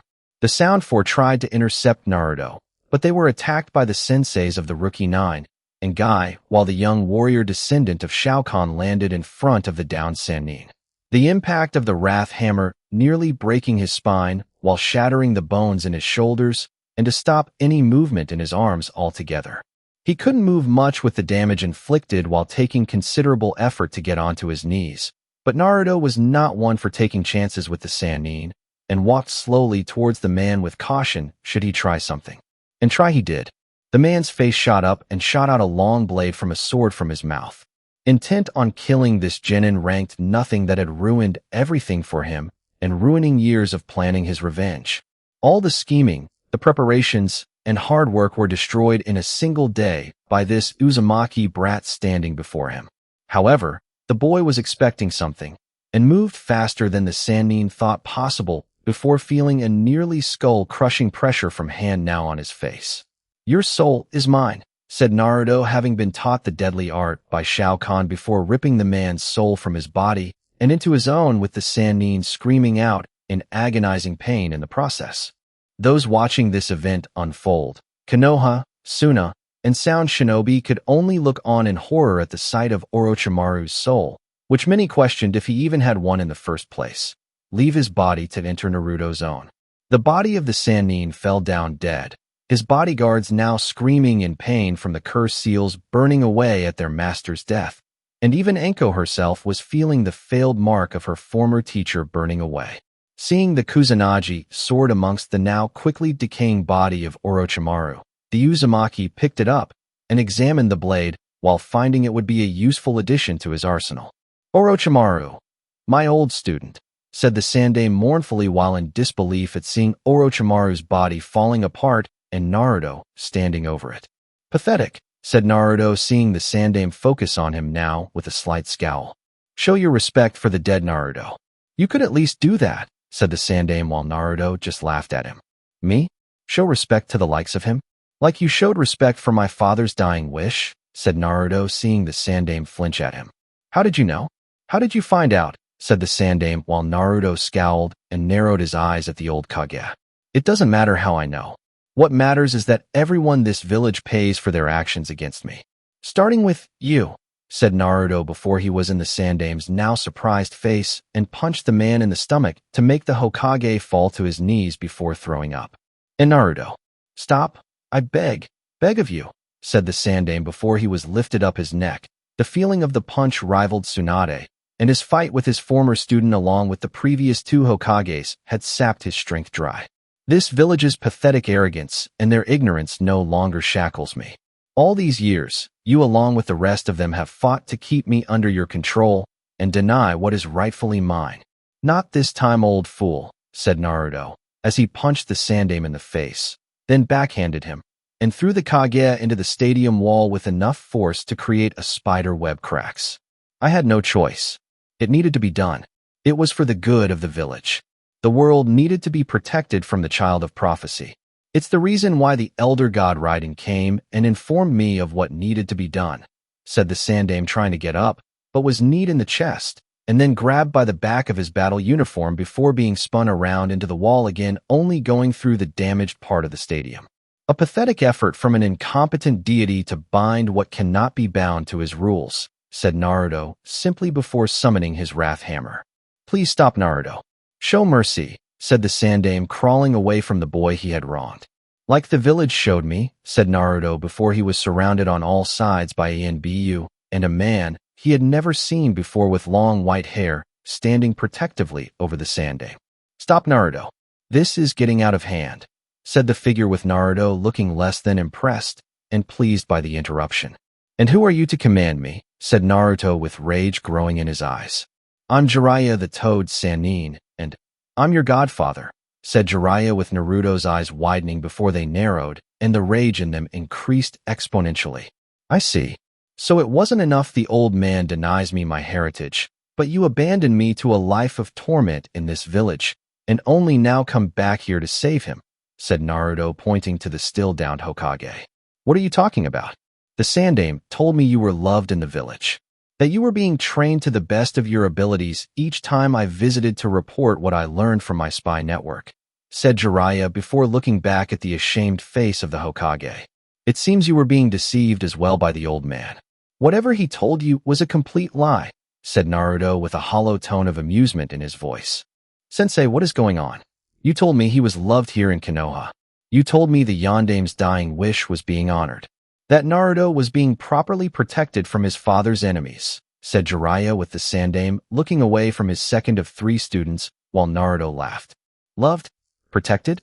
I have received none of those things from this village, except from a few people, and on fewer occasions. No doubt thanks to him, said Naruto, pointing at the Sandaime with his wrath hammer. Still, I can't let you kill him, Naruto. The invasion is over. I took down Sabaku no Gaara, and his siblings are currently being detained for the moment, said Jiraiya, having done his own bit of fighting during the invasion. Meanwhile, Naruto, looking less than pleased by the Sannin's words, and looked down at the severely injured Kage the Sage was standing over. Now was not the time to deal with either of them, as he had other matters to attend to, and the enemy at the walls was one of them. We will settle this another time, old man. Consider this small beating a mere prelude to the fury I will unleash on you at a later time. For now, I have some pests to remove from My village, said Naruto before he left to fight the now fleeing allied forces. Sensei, you have some serious explaining to do, and unless I get the whole truth from your mouth, I'm going to let him finish you off, said Jiraiya while holding back his own fury at the old man. The Sandaime sighed, his age catching up to him now, and felt things were only going to get worse from here on out. Chapter 3 Blood Splatter. Konoha spent the next week recovering from the attack by the Allied forces led by the now-dead Orochimaru of the Sannin, who killed the Kazekage to impersonate him and tricked the ally of Konoha to attack. Now things were trying to get figured out, negations being made with Sabaka no Kankuro doing them while Jiraiya spent his time with Gaara and fixing his seal so the boy would be more stable and finally be able to sleep. There were those in Konoha who opposed the new alliance treaty between the two villages, as they felt reparations should be made by Suna, and at a hefty price. Jiraiya, who had been acting as temporary Gondame Hokage due to the Sandame's injuries, and the seemingly declining health of his sensei, helped keep the peace. Kankuro had told Jiraiya why Suna did what they did, as the Wind Daimyo was bleeding them dry, and would not change his mind in his action for giving missions to Konoha over Suna. How Orochimaru had spoken with honey-filled words into the Kazekage's ear about making Suna great once again, and using Gaara in the process would make the village grand like it had been in the past. Jiraiya could understand. He also had been digging through the Sandame's papers, seeing the Kazekage had asked the Hokage to intervene on his behalf to stop the Wind Daimyo from killing his village. However, the Sandame had apparently ignored the pleas of the Kazekage by ignoring the message, and not sending any message to the feudal Lord of Wind. Jiraiya realized that his sensei saw Suna getting stronger with Gaara being their Jinchuuriki, who was getting stronger with each passing year in using the One-Tail's power, while Naruto couldn't tap into his at all due to their seals being completely different, and the Hokage had taken the route of weakening Suna to compensate for this. That one side needed the other to live, but Orochimaru had offered to provide support to Suna, and tipped the balance of power in the Kazekage's favor. Everything else the Kazekage did was to make sure that things stayed in Suna's favor long afterwards despite how the method it was achieved. Though Naruto had thrown a monkey wrench into the whole plan upon his arrival into the Chunin exam finals and killed Orochimaru. After the Kazekage siblings were detained, Naruto actually paid them a visit before the Toad Sannin talked to any of them, though Jiraiya didn't know what they talked about since the guards watching them were on the ground with broken bones in various places and too much in pain to pay attention. Regardless of whatever they talked about, it had Kankuro moving to begin negotiations right away, and Temari with a blush on her face after Naruto left with a smirk on his face. See you in a few years, Temari-chan. I'm looking forward to our eventual date, and that's something. Those were the only words spoken by him to the eldest of the Suna siblings while leaving them to talk amongst themselves. Speaking of Naruto, the Toad Sannin had been less than pleased with how the boy was treated in Konoha after learning of it by his own snooping around, and the records he procured to prove the abuse was in fact true. It made the Sannin's blood boil and cursed his sensei for bowing to the whims of the councils along with this elder god Raiden. Jiraiya didn't understand the whole story, but it further proved to him the child of prophecy was more than likely Naruto, and the boy was setting out to destroy the shinobi way rather than to save it. Had Jiraiya been able to raise the child like he hoped, the Sannin would have tried to steer the boy into saving it from destruction and bring about everlasting peace. Sadly, the old adage of there can be no peace without war sprung up in his mind, and that was what seemed to be in Naruto's mind too. The way the boy now looked, walked, and fought was that of a warlord seeking to carve his name into the world, to forge an empire and build over the bodies of his very dead enemies. What happened to you, Naruto? Said Jiraiya to himself, while wondering how he could make this right for his godson. Jiraiya himself couldn't be permanent Hokage due to his responsibilities to his godson, not to mention his spy network required he move around and meet up with his contacts. He dare not give the Sandame back the position of Hokage, as his sensei didn't have the strength for it anymore, and it proved to be true when visiting the man in the hospital. The once great kami of shinobi looked old, his face showed as much, and the man's eyes looked tired from doing this line of work the job entailed. And Jiraiya could only pity him. The Sandame had confessed everything to him. About his actions against Naruto, about the elder god Raiden visiting, informing the Hokage of the boy potential, and the threat he was to the world if reached. The fact Naruto was the Jinchuuriki of Kyuubi made it all the more imperative that the last Uzumaki and possibly the known world was to be kept on a tightly collared leash they could yank hard when required. The lives in Konoha and the entire world were at stake with this child of prophecy holding so much power inside of him. The boy's life does not outweigh the village's and the world's Jiraiya. Sooner or later you will come to realize that. That was what the Sandaime said to him at the hospital. Jiraiya called him, and this elder god foolish in return, since they had caused this situation with Naruto, resenting Konoha to happen. That the boy chose to fight against the leaf with his power, then to fight for it when given the choice laid out before him. And the only reason Naruto was still in Konoha was to make the village the heart of something greater. For what exactly, Jiraiya didn't know or fathom at this point, thanks to a certain retired again Hokage keeping the Sannin away from Naruto. It would have been more merciful to let Orochimaru kill their former sensei at this point, and Jiraiya was sure Hiruzen would agree with him.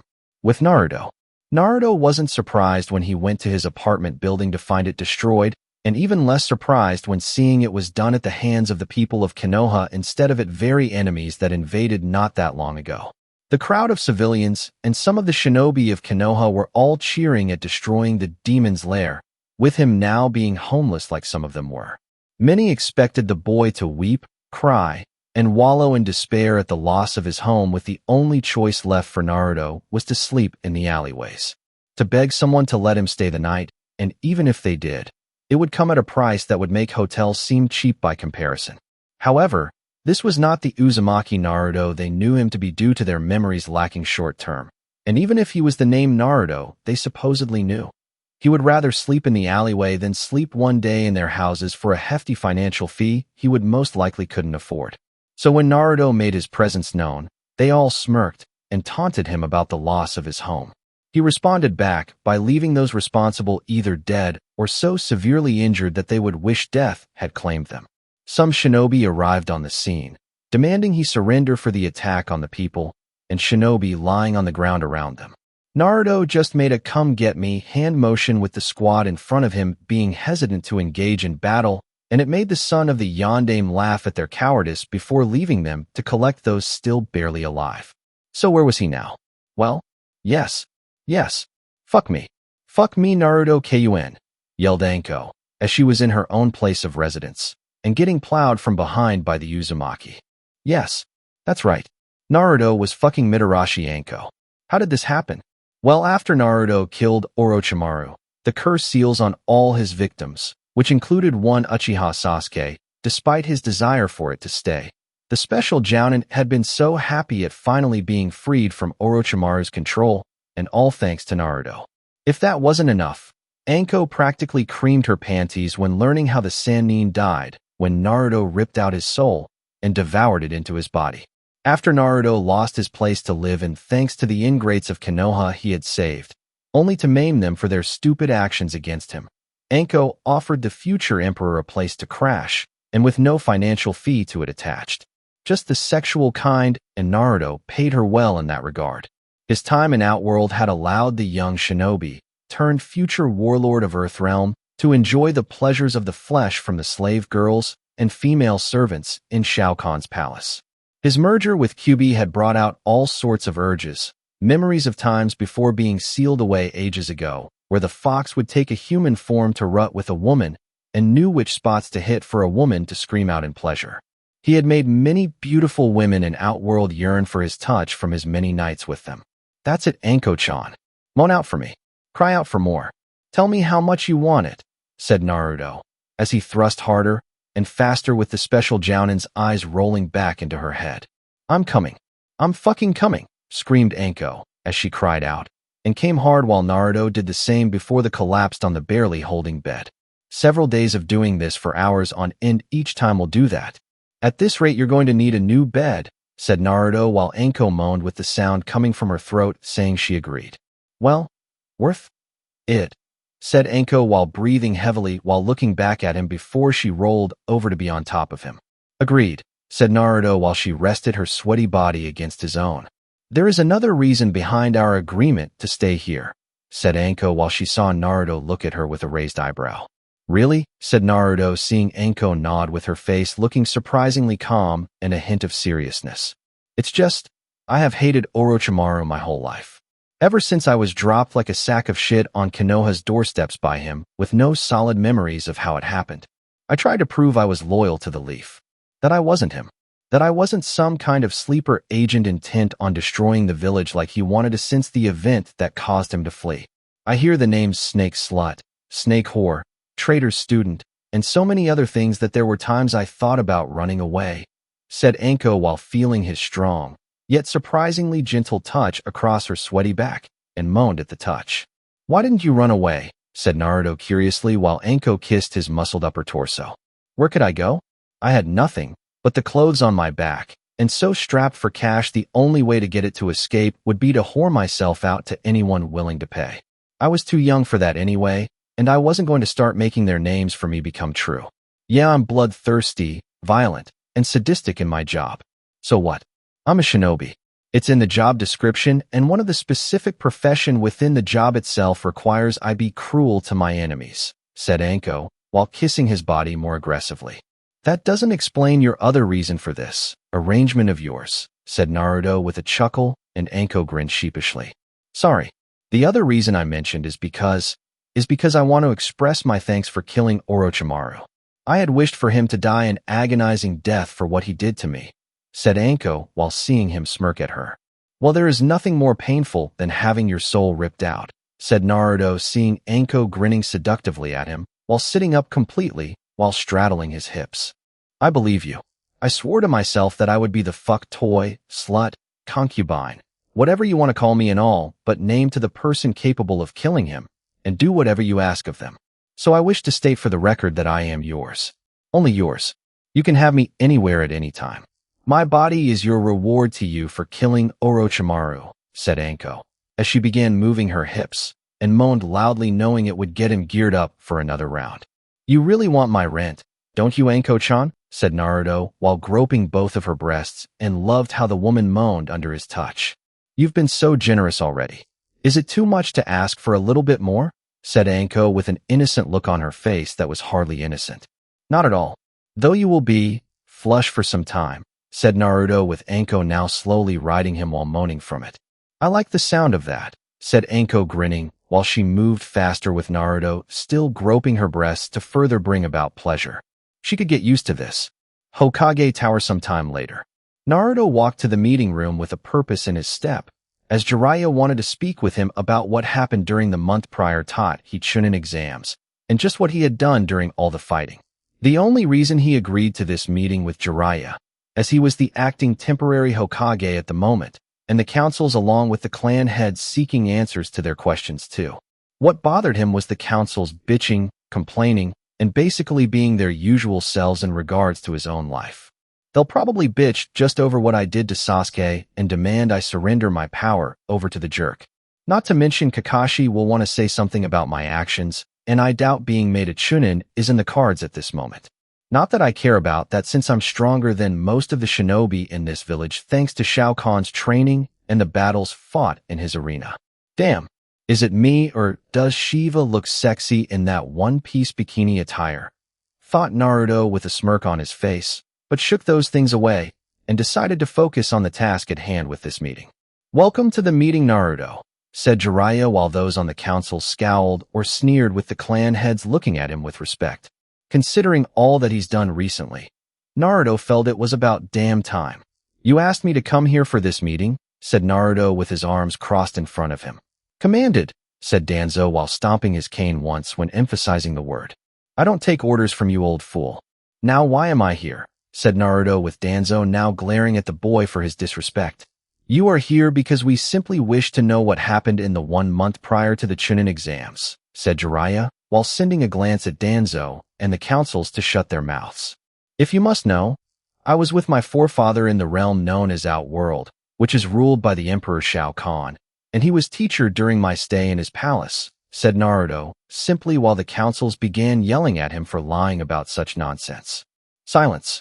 Naruto, please continue, said Jiraiya while Naruto smirked at them all. After the Chunin exam prelims ended, I sought out Hatake Kakashi at the hospital to train me in order to fight Neji in the finals, but the bastard thought I was without talent and would stain his reputation when I lost. If anything, his reputation was stained the very moment he began showing favoritism to the Uchiha and training the prick without considering his other students, said Naruto with the councils again going up in arms about him and his bad-mouthing Sasuke for his actions. Despite it being true, that still doesn't explain your sudden growth, your new powers, and everything else you did during the invasion, said Hamura while Naruto just laughed at him. I was getting there before I was interrupted. You say I don't have any manners, yet your own actions would be considered rude to others, and people would think of you the same way you do me. Not that it matters. As for what happened next, it's pretty straightforward. As we argued, I left Kakashi to pamper the Uchiha, and was then ambushed by a bunch of Konoha shinobi wanting to ensure I never made it to the Chunin exam finals. They even mentioned something about getting the Hyuga clan's favor before one struck me in the head, and I went unconscious, said Naruto while many glanced at Hayashi and wondered if anyone in the clan had influenced the attack. Heads are going to roll in my house if the elders decided to do anything, thought Hayashi, knowing his own inquiry would be needed to clear his clan of this whole mess. The next thing I knew, I found myself in Outworld recovering from my injuries, which from what I learned weren't healing from using Kyuubi's chakra since Orochimaru cut off the tap when I fought him in the Forest of Death. After Shao Kahn told me where I was, he wanted to train me for the Chunin exams, and it was then I was told of our bloodline connection, said Naruto, seeing many go pale since they thought the boy they hated was nothing more than orphan trash from some no-named whore for a mother. Bloodline connection, said Shikaku, who was paying attention now, and looked wide awake for once. Yes, it seems the Sage of Six Paths was in fact his son, taken after his birth straight to Earthrealm by the thunder god Raiden to be its protector from his vase sire should the emperor wish to invade the realm. Meaning that I am the long-line descendant of the Sage of Six Paths and Emperor Shao Kahn of Outworld, said Naruto, seeing jaws drop and back go stiff in fear of him. And rightfully so when considering everything that has happened. So you're saying that you have royal blood in your veins? Said Hayashi with Naruto just nodding yes to the question. I will not believe such a claim is true. There is no way the Kyuubi Jinchuuriki is of royal blood. He is trash, said a member of the civilian council. I am the legacy of an emperor. Whether or not a weak fool like yourself believe it to be true doesn't concern me, said Naruto, seeing the councilman seething with his face red with anger. Jiraiya, you should check the seal to ensure Kyuubi is not influencing him. His power is unnatural, said Koharu while Naruto laughed in a boisterous manner. Kurama, or as you know him as Kyuubi, is no longer sealed within me. We have merged together during my time in Outworld thanks to the Emperor's powers, explained Naruto, making the councils yelling at Jiraiya to kill or subdue him for becoming the demon they all hated. He's a demon. Kill him, said a civilian council member while pointing at Naruto. Put him on trial for crimes against Konoha and the Uchiha, said another person. Enough. What is with you people and your lack of intelligence? The Sandaime may have bowed to your whims in keeping the boy's potential locked away, but I won't be your puppet, and I'm damn going to make sure Naruto isn't either, said Jiraiya while Naruto smirked more since he could kill these fools right now, but was holding back that idea for the moment since the time wasn't right, and he had to be patient to get the things he needed. But Jiraiya-sama, this demonic abomination is a threat to all of Konoha. Our very way of lives are at stake, said Hamura while the Sannin scowled at him and noticed Danzo was staring intently at Naruto with a calculating eye. My eye has no effect on him. Damn it, thought Danzo while wondering how that was even possible given his harvested Sharingan eye behind his bandage had an influential ability over others. You mean he's a threat to all of you? Those here, who have spit on the dying wish of the Yondaime himself regarding the boy. His parents would kill you all slowly and painfully if they were alive today upon learning of the abuse Naruto went through, said Jiraiya, as he saw the council scoff at the mention of the Yondaime, while the clan heads glared at them. Not to change the subject here, but I need to ask you this, Jiraiya-sen. What is to become of the position of Hokage? You are only temporary in regards to the position, said Shibi, since Jiraiya was needed elsewhere and everywhere around the elemental countries. Simple. I'm going to find a proper replacement for the Sandaime since Sensei is clearly too old for the job, said Jiraiya, seeing Danzo scowl at this. Who? Why not just name Danzo? He was the Sandaime's rival after all, said someone on the civilian council's side. Back when they were both young. If the Sandaime is too old to be Hokage, then so is the cripple, and that is that, said some. as she had no love for the Sandaime regarding how the old man let the village hurt Naruto, and even less for Danzo with his warring ways without any regard for his subordinates. Damn Inuzuka bitch, thought Danzo, making a mental note to cripple the Inuzuka clan when he eventually began Hokage in the near future. Who do you have in mind, Jiraiya? Said Inoichi with Jiraiya smirking at him. My old teammate Senju Tsunade, said Jiraiya with the councils going nuts again until Naruto had enough and swung his wrath hammer down on the meeting room table to shut them up. The next one who speaks will know my wrath, said Naruto, seeing many looking at the wrath hammer and sweating heavily. They had seen what it could do after all. Note to self, beg Uzumaki-san to never show that hammer to my wife. Also, ask him to turn down any request by my wife to make one for her, thought Shikaku, knowing that in the hands of his wife would spell doom for him and his son. Holy crap, that's big, thought some, seeing Naruto swing that heavy weapon like it was nothing. Now if only she were a few years younger. Are you done here?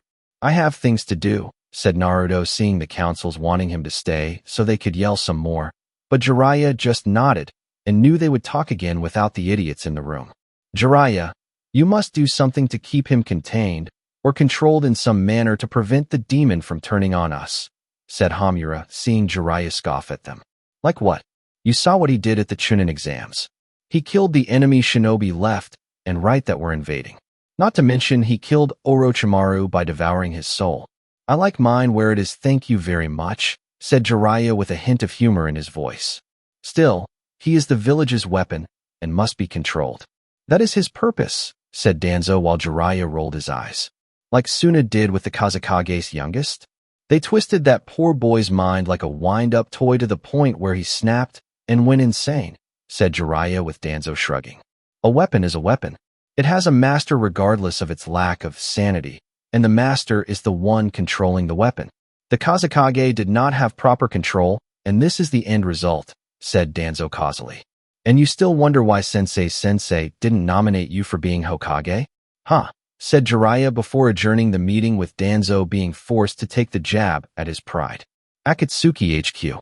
This information is accurate, said one figure among 8 others, and addressing them like a leader should. Yes, Pain-sama. Uzumaki Naruto killed Orochimaru during the Sanin's failed attack on Konoha. Apparently, he ripped out his soul, said Itachi, seeing some of the members of the group look concerned by that. How is that possible? You told me the boy was neglected since birth. He should be weak like all Jinchuuriki his age, said Conan with Itachi shaking his head. I don't know. Sabaku no Gaara is considered the strongest in Suna outside of his father and is the current Jinchuuriki of the one-tailed Shikaku. He was injured by Naruto before Jiraiya of the Sannin took him down in his weakened condition to stabilize the seal. After that, Naruto apparently jumped into the heart of the fighting in the stadium, and then took down the barrier Orochimaru's bodyguard set up to trap the Sandaime Hokage so they could settle old scores. The Sannin tried to flee, but Naruto injured him, and upon making contact with him, ripped out Orochimaru's soul, said Itachi, while feeling a bit nervous himself at the idea of facing Naruto and the Uzumaki Jinchuuriki doing the same to his own soul. No matter how stained it was with the blood he had spilled, this has become problematic. The Kyuubi Jinchuuriki is stronger than we ever thought possible. We need to grab him now before it's too late. Itachi, you will go with Kisame and capture the vessel immediately, said Pain with the two bowing and then leaving to carry out their mission. How did this happen? Said the only female member of the organization. I don't know, Conan, but it needs to be stopped now before the boy becomes a threat to us and our plans, said Pain simply with the woman named Conan sighing. With Naruto, Jiraiya is going to find Tsunade-sama and is taking you with him? That's so unfair, said Tenten, as she along with Guy and Leon his crutches to see Naruto when they heard the news. You want to come along with us? Said Naruto curiously while Tenten looked hopeful with stars in her eyes. Can I go with you? Please, please, please. Tsunade-sama is my idol. I want to be strong kunoichi just like her, said Tenten while bouncing about in front of him. Well, it couldn't hurt. Do you have a problem with it, Guy-san? You are her sensei after all, said Naruto while Guy was in thought about it. Well, said Guy before seeing the murderous aura surrounding Tenten and her pulling out all sorts of weapons seemingly from out of nowhere. Say yes or you are dead, thought Tintin while the words were clear in her eyes. Of course, my student is meeting her idol after all, said Guy with a hearty yet nervous laugh while backing up a few steps. Yay. Thank you, Guy-sensei, said Tintin, as she went from potential murderous psychopath with many sharp weapons in her hands to the sweet, lovable girl Guy knew, and hugged him before skipping away while humming a tune. Guy-sensei, what did I witness just now? Said Lee with Naruto letting out a laugh and Guy looking nervously at his student. What you saw, my youthful student, is what happens when you don't make a woman with shinobi training happy for the briefest of moments until she get what her heart desires, said Guy with Lee nodding and writing this down. I shall make a note of this, sensei, said Lee while Naruto shook his head at the two. Yes, please do write this down, Lee. It may save your life one day should you ever face such an event like this personally, said Guy in an all-knowingly voice of a teacher giving his student advice. Those two will die virgins, thought Naruto while leaving them to their own devices. Going to find Shinju Tsunade, said Kakashi having appeared casually by the corner of an alleyway. What business is it of yours, Hitaki? Said Naruto with a scowl on his face and looked at the Jounin. It's my business, Jinin, because I'm your Jounin sensei. Until you are promoted, I am the one responsible for your well-being and need to know everything you do, said Kakashi simply while Naruto scoffed at him. That and you want to make sure she heals Sasuke's injuries I gave him, said Naruto, as he saw Kakashi frown a bit. That too. When she gets back here to become Hokage, I'm moving for your dismissal from the shinobi program and brought up on charges, said Kakashi before walking away with his plan now in motion to hurt the boy further. If Naruto continued with the mission to the fullest extent, the Jounin would get what he wanted, and the Jinchuuriki would be removed from the shinobi ranks while being locked away for his crimes. On the other hand, Naruto could easily use this mission to get away from Konoha and become a missing nin with Kakashi volunteering to hunt him down. You think that scares me, Hitaki? Said Naruto, making the Jounin stop. It should, Kakashi simply stated while Naruto walked up to the man until they were face to face. It doesn't.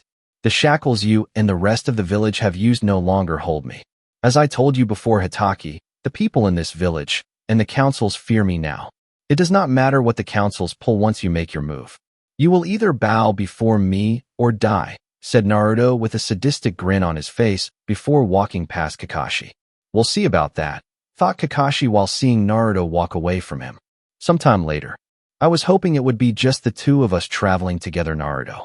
We do have a lot of time to make up for on account of the Sandame's actions, said Jiraiya, seeing Tintin scowling at him. Let her come with us, Jiraiya. There is no harm in it, said Naruto casually since another pair of eyes couldn't hurt to find their target for this mission. I was hoping to train you in some of the skills your father had in his arsenal that I taught him, Jiraiya simply stated. Like what exactly? Said Naruto curiously. This, said Jiraiya before making an orb of chakra in his hand. What's that? Said Tintin, seeing the thing manifest itself. It's the Rasengan. The Yondaime Hokage created this little number before teaching it to me. Took us both years to get down, said Jiraiya before wincing when in realization of calling the boy's father by his title. Wait, you just called Naruto's dad the Yondaime Hokage, but that would mean, said Tintin before she looked from Jiraiya to Naruto, back to Jiraiya again, and finally at Naruto, currently finding her actions somewhat amusing. Nice going, big mouth, said Naruto with Jiraiya looking sheepish. Oops, said Jiraiya while Naruto sighed. Moron, said Naruto while seeing Tintin looking ready to crash. You're the son of the Yondaime Hokage, said Tintin at last while pointing a shaking finger at him. That's not really common knowledge, and I would like to keep it that way for now, said Jiraiya while glad no one was around to hear this conversation. Oh, said Tintin simply while looking sheepish. Come on, we have a Sannin to find. While traveling, I will help you with your training, and Jiraiya can help with mine, said Naruto, seeing Tintin looking excited though when she saw the cruel glint in his eyes. It became fearful. This is going to be one of those pain-filled training sessions, isn't it? Said Tintin while Naruto just let out a chuckle. Would you prefer something less challenging? Said Naruto, seeing Tintin's eyes flare with fire. Of course not. Tsunade-sama would meet such a challenging training session head-on, and so will I, said Tintin with righteous fury in her eyes, knowing her idol would take on all kinds of training to get stronger. Good to hear. Your first lesson for today is how to dodge quickly, said Naruto, while making a light spear and suddenly throwing it at her with Tintin barely dodging it. You jerk. Warn me next age, said Tintin before dodging another and another with each spear nearly hitting her each time. You think your enemy will warn you? He or she will not show you mercy. This is the way of the world. Now move like your life is on the line, said Naruto, throwing more spears at Tintin, and the Kunoichi was doing everything in her power to dodge them. Good thing I'm the one training him and not the other way around, thought Jiraiya while his sweat dropped at seeing Naruto's method of training the girl. This was going to be a long trip. With the elder gods. The boy is becoming too powerful. You must allow me to stop him, pleaded Raiden to the other elder gods. And no, you will not, yelled the elder gods, as they were tired of hearing this from their fellow elder god, and his attempts to usurp the laws set by them. The boy will still cause chaos, destruction, and bring about violence to Earthrealm just as Shao Kahn did. He is the Emperor's legacy, said Raiden, seeing the elder gods were glaring at him with their smoldering eyes. The boy is a citizen of Earthrealm by his birth alone, Raiden. This was made possible the moment you took Shao Kahn's progeny from Outworld, and he had children of his own. You made this happen, Raiden, and we are well aware of your influence on those around the boy when growing up to ensure his stunted growth. You have done enough to him, Raiden. You can only interfere in the lives of mortals so much before reaching a limit to your right to interfere, and you have reached your limit, said one of the elder gods, taking on a spiritual female form. And if the boy does something that endangers the realms, said Raiden, seeing them pause for a moment. If Uzumaki Naruto threatens to destabilize the realms, then we will interfere to stop that from happening and command him to stop his actions before they cause disaster. Until then, we can do nothing to stop him and just watch his progress for now, said another elder god with an ethereal male body that resembled a Viking warrior. The moment that boy steps out of line, I will end him, thought Raiden before vanishing in a flash of lightning. With Naruto. You're a jerk, said Tintin, as she was bandaged up and scowling at him. Please. You had it easy compared to what I went through to get where I am right now when training for the Chunin exams.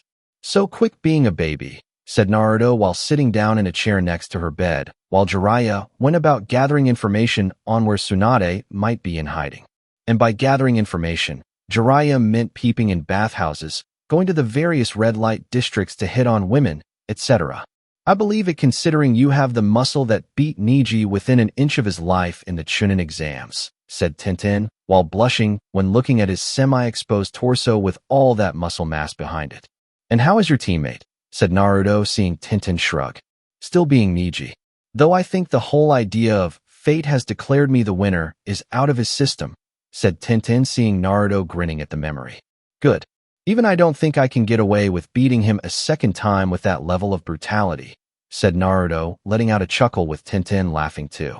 A knock at the door interrupted them.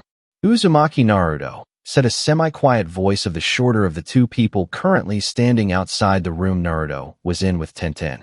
Depends on who is asking, said Naruto, seeing the taller one with blue-skin smirk.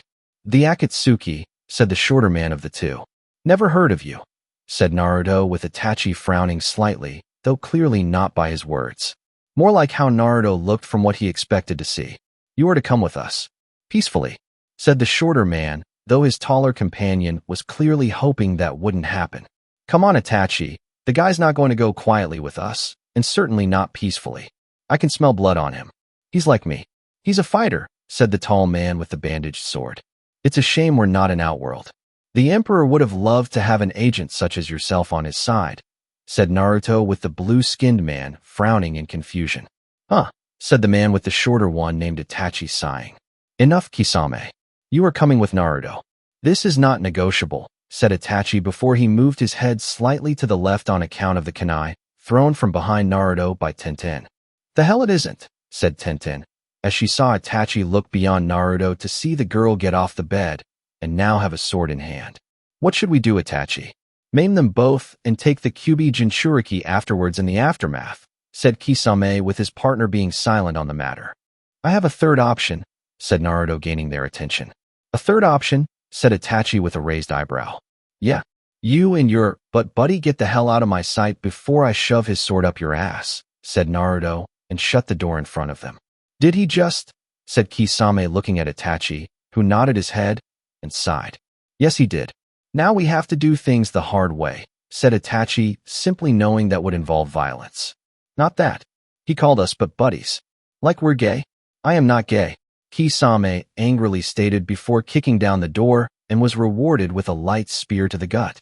Your attire says otherwise, said Naruto with a grin on his face. You are so dead Gaki, said Kisame, as he broke the light spear and saw the rest of it dissolve away before charging towards Naruto with Samahata slightly unwrapped. Naruto grinned as he dodged the swings of the man's sword, made his wrath hammer materialize, and hit Kisame in the face with it. The former mist shinobi went flying back out of the room and hit the wall with a thud before spitting out some blood with a mix of some teeth. Tenten herself was on the defensive against Itachi with a sword in one hand and several kunai in the other ready to be thrown. She knew of Itachi's reputation for his actions against the Uchiha clan. His own blood. If Tenten knew to let her guard down for a single second would be lethal, and the Leaf Kunoichi had no intention of dying anytime soon. You'll have to move faster than that Fishy-chan, said Naruto while covering Tenten's flank so Kisame wouldn't get to her. Enraged, Kisame began locking weapons with the Uzumaki, and was surprised the kid was matching him in strength. It just wasn't possible. Clashing with the Wrath Hammer several times, Kisame swung horizontally, but Naruto leaped to avoid the move, then used the opening then hit missing Nin with charging spikes that slammed the man hard against the wall. Itachi was caught between helping his partner and watching things play out to get information about Naruto's strange powers that told the Uchiha was somewhat connected to Kyuubi. His power has a certain trace of Kyuubi's chakra, but this power coats his body for an instant, and even then it's not all Kyuubi. It's something else. Something that makes the hairs on the back of my head stand on end, thought Itachi while seeing Naruto prepare to strike down Kisame with his mighty weapon. Had Jiraiya not taken this moment to interrupt with a silly dance and proclaim no women under a genjutsu could trick him. With the distraction of heads turning his way, Kisame swung Samahata and hit Naruto's side to send the boy flying through a wall. Tenten turned to see her flank exposed to the former swordsman of the mist, and her only hope now was Jiraiya doing something to scare them off. Kisame, we need to move. Now, said Itachi seeing Kisame make his body go crack in several places. What? Why? We can take on the girl, and I just knocked the Kyuubi Jinchuuriki through the wall, said Kisame while Itachi sighed at his patience being tested. Jiraiya is more powerful than either of us, Kisame, and the Kyuubi Jinchuuriki is not so easily defeated from one swing of a sword, said Itachi, seeing Kisame have to roll out of the way of the wrath hammer thrown by Naruto. Is that all you've got? Said Naruto with fire in his eyes, walking back into the fight while the wound he received already healed. Run, said Itachi, as he leaped over Tenten and ran with Kisame while Jiraiya used a jutsu that turned the entire hallway into a giant toad's stomach. Only for a hole to be made via a dark fire made around the corner, though how it was made none of the Leaf Shinobi seeing the hole. Jiraiya apparently had suspicions from what Naruto could see of the dark flame left behind. As the Sannin sealed it away, the Kunoichi of the group was looking at Naruto and putting the pieces together of what she had just experienced in this fight. Naruto was a Kyuubi Jinchuuriki, a human sacrifice. She recalled his birthday was on the day of the Kyuubi festival and when a lot of people were out with various objects meant to hurt someone if not carefully used. Or in Naruto's case, could hurt someone if carefully used and on him for what he held. Kyuubi. They called you the Kyuubi Jinchuuriki during the fighting. That means you hold the Kyuubi no Kitsune inside your body, doesn't it? Said Tenten seeing Naruto look at her for a moment. I did, said Naruto seeing Tenten frown in confusion. What do you mean by I did? Are you saying Kyuubi somehow got free? Said Tenten seeing Naruto just chuckle at her now slightly worried face. No, I've merged with Kyuubi. It happened during my time training away from Konoha for the Chunin exams. His knowledge, power, and just about everything else about the fox is now mine to command, said Naruto seeing Tenten's eyes bug out of her sockets. Really? Wow. That's just, wow, said Tenten, as she heard all the stories about Kyuubi practically being power incarnate. And here was the person holding all of it inside his very body. Yeah. Hard to believe, isn't it? Said Naruto with Tenten nodding, since it was hard to believe. We need to move. Just because they ran off doesn't mean they won't come back later. With Tsunade on our side, they won't dare make move, and would need reinforcements to even try, said Jiraiya with Naruto narrowing his eyes at him before grabbing the Sannin and slamming him against the wall. And how do you know that, Jiraiya? You weren't surprised at the sight of them when they came for me. You didn't even react when mentioning I was the QB Jinchuuriki in front of Tenten here. Why is that? Said Naruto with Jiraiya trying to get free from his iron grip. When I wasn't tracking Orochimaru, I was tracking the Akatsuki and their interest in the Biju sealed into Jinchuuriki. It's not easy getting into their organization, and I told Sensei all about them. I told him that you need to be training hard in all aspects of being a shinobi, and he told me that you were making progress in your training on leaps and bounds, so there was no need to worry, said Jiraiya before Naruto after a few long seconds let the man go. In other words, don't check up on me personally and catch the Sandaime in a lie, said Naruto with his anger now channeled towards the old man. Pretty much, said Jiraiya while Naruto looked ready to smash something. I assume you know where to find Tsunade, said Naruto seeing Jiraiya nod since his spy had provided the necessary intel to find her. Yeah, a city northeast of here, but it's near the border of Fire Country, and if we spook her, well, she's going to run for it. The Sandaime has tried for years to recall Tsunade, and she, well, ignored him, said Jiraiya seeing Naruto's eyes narrow again with a question in his head about the woman. If you are my godfather, then does that mean she is my godmother? And does she know about me? Said Naruto seeing Jiraiya grimace a bit. I honestly don't know. Your mother was like a daughter to her. I don't think she would hate you though. If anything, your existence would have made her stay in Konoha. And since the Sandaime lied to me, said Jiraiya seeing the warlord in training nod, then he more than likely lied to her too. We'll find out soon enough, said Naruto, as he would make sure to beat the old man further into the grave he had one leg in already, and put a blood-stained tombstone on it with the words traitor written under his name. Tanzuka City a week later. Here we are?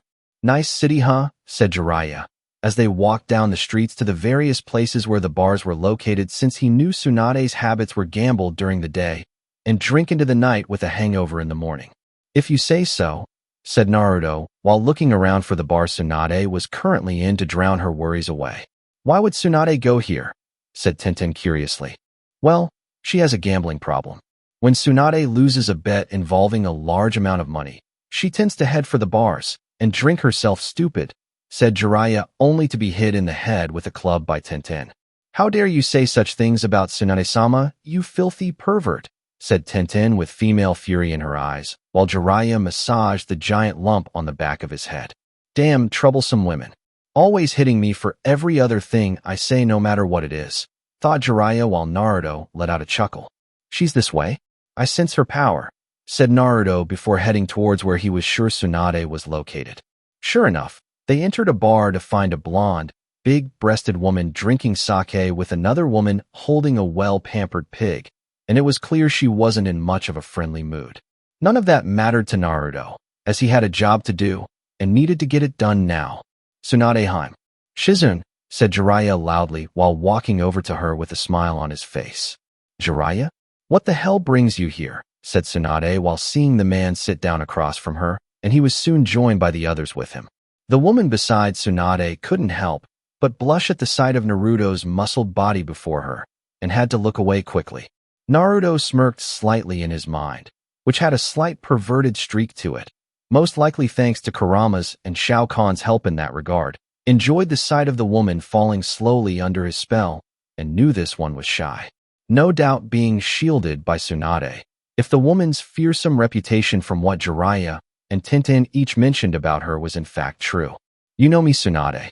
I'm traveling and doing my usual thing, said Jiraiya while he let out a hearty laugh before Naruto smacked him on the back of the head. Stop playing the fool and tell her already, said Naruto impatiently at the Sannin. Tell me what, said Tsunade while seeing Naruto and felt a chill run up her spine. Orochimaru invaded the village and tried to kill the Sandaime. The old man survived, but he's too old to lead Konoha anymore, and the village needs you to come back. We need you to become Gondame Hokage of Konoha, said Jiraiya, while Tsunade looked at him for a moment and then scoffed with a mocking laughter. Hokage? Huh, why would I want to be the Hokage of the leaf?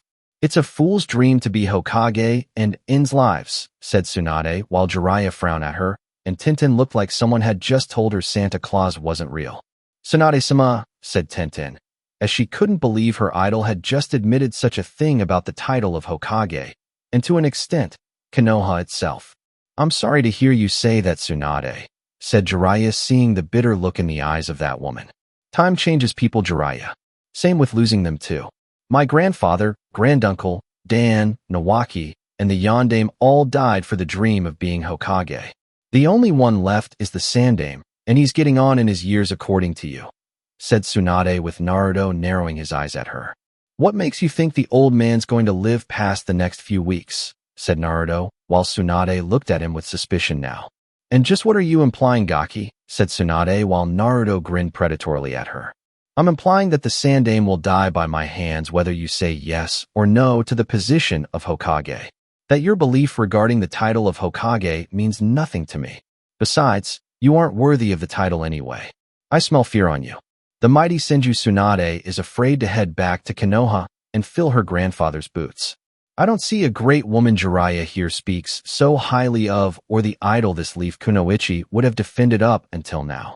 I see a frightened child in an old woman's body. To think the people of Konoha want you to be their Hokage. Huh. Don't make me laugh," said Naruto, with Tsunade moved from her seated position and punched Naruto right in his helmeted skull that sent him flying through the wall of the bar into the next building. "Fine, I won't make you laugh. I'll just make you cry out in pain," said Tsunade after having heard enough from him.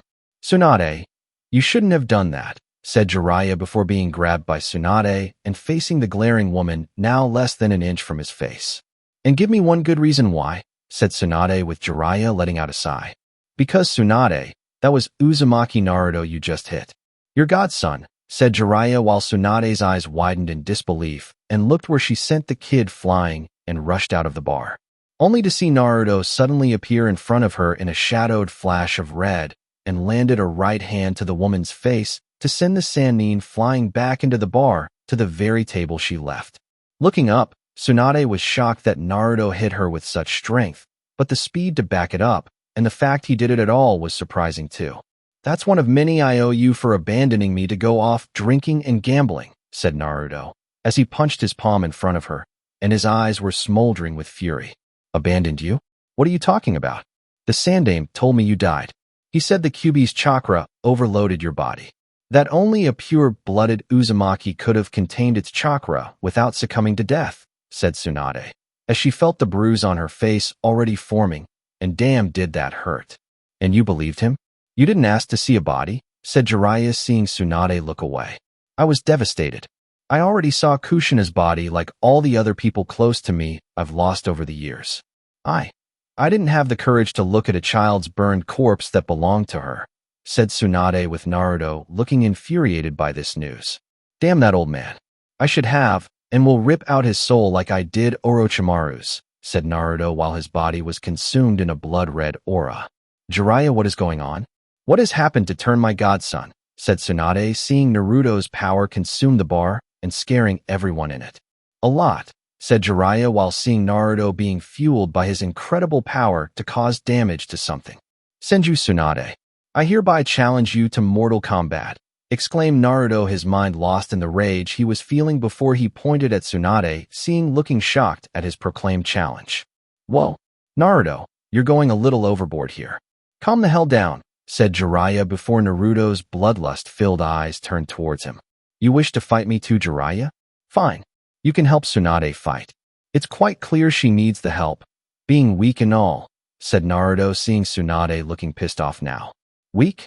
I'll show you weak after I shove my foot up your ass," said Tsunade, getting off the ground and ready to hurt him. "Fight!" yelled Naruto with a feral smile on his face. "Shit!" muttered Jiraiya as he leaped into the fight, ignoring the bar tender telling them to get out, and the people running from the brawl now occurring. Tintin could only watch in awe and fear at seeing these three do battle. Naruto may have been outnumbered, but his power more than made up for it, and neither Sannin was able to handle him alone. When the two used teamwork, they were able to push Naruto back, but the moment the Uzumaki brought out the Wrath Hammer, well, things got destroyed and caused quite a bit of damage.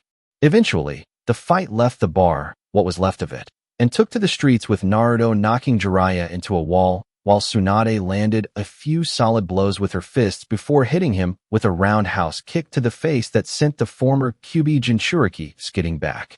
"Is that all you've got?" cried out Naruto before making a light spear and throwing it at Tsunade with the Sannin dodging it. Damn, this Gaki is one tough customer. It's no wonder he killed Orochimaru. How did this happen? Thought Tsunade while seeing Naruto grinning at her, and began to form what she knew only Jiraiya was capable of making since the Yandame's death. The Rasengan. Do you like it? Jiraiya showed this to me a few days ago while traveling to find you, and I have been training to master it ever since, said Naruto, making a crude form of the Rasengan in his hand. But it was slightly unstable, and Tsunade saw this. And you still have a ways to go, said Tsunade, as she smashed the ground to shake things up, and caused the Rasengan in Naruto's hand to explode to send him flying back onto the ground, before Tsunade leaped into the air and stomped on him with enough strength to cause a crater. Tsunade, stop. Remember, he's your godson, called out Jiraiya while wincing at the blow the kid's wrath hammer hit along the right side of his ribs. I know, Jiraiya. It's why I don't tear out his throat, said Tsunade while Naruto just laughs despite his position. It seems you aren't weak after all. Still, you are far from the woman Jiraiya speaks so highly of, and the one Tenten idolizes. If you were that woman, you wouldn't have run away from Konoha and stayed to serve the village instead of letting the fools there ruin it, said Naruto before he butted the woman off of his body and slowly got off of the ground with his Hao power receding. Ow, that hurt, you big dumb bastard, said Tsunade angrily while rubbing her forehead. So is you leaping into the air and then landing on me with your super strength, you big-breasted bitch, countered Naruto with Tsunade scowling at him. What did you say? Said Tsunade, getting off the ground, and had to be restrained by Shizune. Tsunade-sama, please no more. You've caused quite enough damage to the area, and we will have to pay the damages to the bar if we don't leave, said Shizune, seeing Tsunade look at the destroyed building and cursed knowing that was true. Fine, but this is not over, said Tsunade, seeing Naruto dust himself off and laugh. You keep telling yourself that, said Naruto before walking away from them. Wait, I have a proposition for you, called out Tsunade to make the future warlord and emperor of Earthrealm stop. What exactly? Said Naruto curiously. The Rasengan. You haven't mastered it yet, stated Tsunade while Naruto looked at her with a small irritation on his face. Doesn't mean I won't in time. What's your point? Said Naruto, turning more to face her. I'm willing to bet you can't complete in a week what took Jiraiya and the Yandame years to create. If I win, I don't have to come back to Konoha and stay away from it as long as I want, said Tsunade with Naruto, now showing an interest in this challenge of hers. And if I win, said Naruto, while seeing Tsunade grab a necklace with a green gem of sorts that was around her neck. I'll come back with you to Konoha to be the new Hokage, and I'll give you, get this, the Shodame's necklace. My grandfather's necklace. The value of this gem is enough to buy 3 whole mountains. Win the bet, and it's yours, said Tsunade with Naruto thinking it over. While the gem would be interesting to have in my possession, I need something more, and something I can enjoy outside of jewelry regardless of the supposed value, said Naruto with a grin on his face, as he looked from Tsunade to Shizune, and his eyes now flashed red for a second at her. Oh no, no, no. You are not having Shizune be yours like some kind of prize, said Tsunade, seeing Shizune looking surprised and concerned Naruto would want her. It's that, or I walk away to eventually track you down for another fight to bring you back to the village. I don't care if I have to drag your drunk ass back kicking and screaming to Konoha by your hair, said Naruto, seeing the woman looking enraged by the ultimatum being made by him. Why, you little, said an infuriated Tsunade while Shizune and now Jiraiya held her back. What's wrong? You're so confident I'll lose.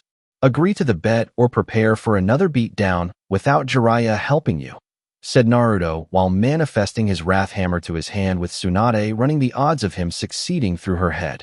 I accept, said Tsunade with Shizune and Tenten looking horrified at her for making the bet. Tsunade-sama, you can't. Don't I get a say in this? Shizune cried out with the two now looking at her. No, yelled Naruto and Tsunade at the same time. But he's a 12-year-old, said Shizune while Naruto let out a laugh that made her jump slightly. Do I physically look like I'm a 12-year-old to you? Said Naruto, while Shizune gave his body a once-over and blushed in realization of what she just did. That is not the body of a 12-year-old, thought Shizune, while seeing Naruto's eyes on her, and felt his presence was overpowering. "See you in a week. Don't skip town or I'll be very angry," said Naruto with the Uzumaki, leaving Tsunade, Jiraiya, and Shizen to talk about things while Tenten followed him. "Naruto, how can you make such a bet?" said Tenten, seeing Naruto look over at her. "Because it's in her nature.